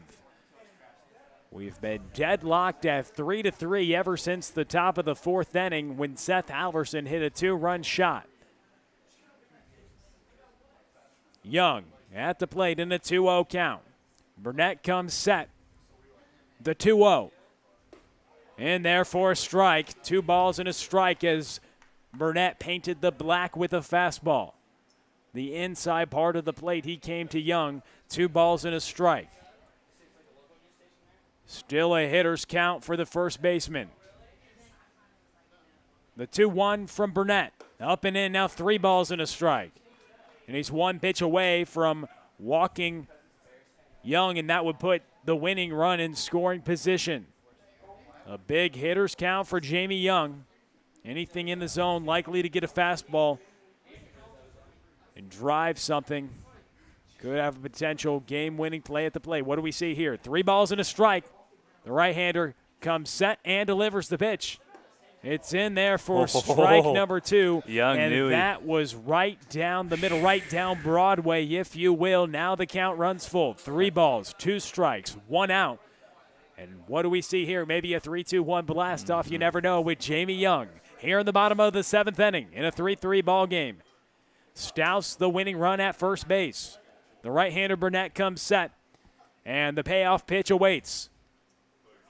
Stouse is off, a swing and a miss. Rose throws it down to second. The ball gets to center field. Young is retired on strikes. Stouse advances to scoring position. Tyler Bastunas now comes to the plate. A huge strikeout right there on a full count pitch from Jamie Young. But possibly even bigger, a stolen base to second base, and now what do you do in the outfield here? Do you bring the outfielders in just a tad to try to maybe cut down a runner at home plate? What do you do here? It seems like they'll pinch in a little bit. You don't want to let something drop over your head, though, that you could have caught. As Burnett, the right-hander, now working with a runner on second base. Ty Stouse representing the winning run. A base knock would offer for an exciting play at the plate that could potentially walk this one off. Tyler Bastunas at the plate in the bottom of the 7th. The first offering misses upstairs. 1 ball and no strikes. I think Burnett's struggling with the grip of the baseball. He was holding his finger, maybe some blisters, maybe the baseball rubbing on his fingertips a little bit. He's had a lot of fastballs sail on him, maybe struggling with the grip a little bit. And Will Bradley saw that pitch missed well above the strike zone. He runs out of the dugout quickly to go talk to Burnett, the right-hander, after that miss. 1 ball, no strikes. They have a quick conference on the mound with the entire infield. They're going to look at what they want to do here, Shane. This inning started in the bottom of the 7th with a strikeout of Cusimano. Then Stouse reached base. He's now on second base. And Young struck out. The trainer now talking to the umpire. There was some lightning, Shane, it looked like, in the area. Now they're going to converse Man, oh man, goodness. if this wasn't a nail biter, your nails will be gone after the end of this one if they want to put it in any type of delay. We'll see what happens, as the trainer said there was some lightning here in the bottom of the seventh inning. 2 outs.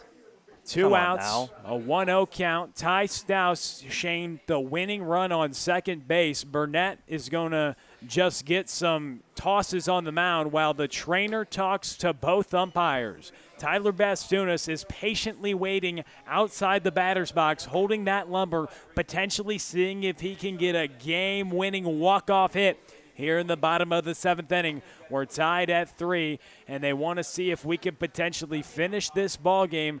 Bastunas holding the lumber, and what's going to happen here? Shane, the umpires are walking toward the dugout. The trainer walked in. Will Bradley calls the dugout in, so we'll have to wait. Here in the bottom of the seventh inning in a 3-3 ball game, a 1-0 count on Car Shield Collegiate League TV. My goodness.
This game is called 3-3.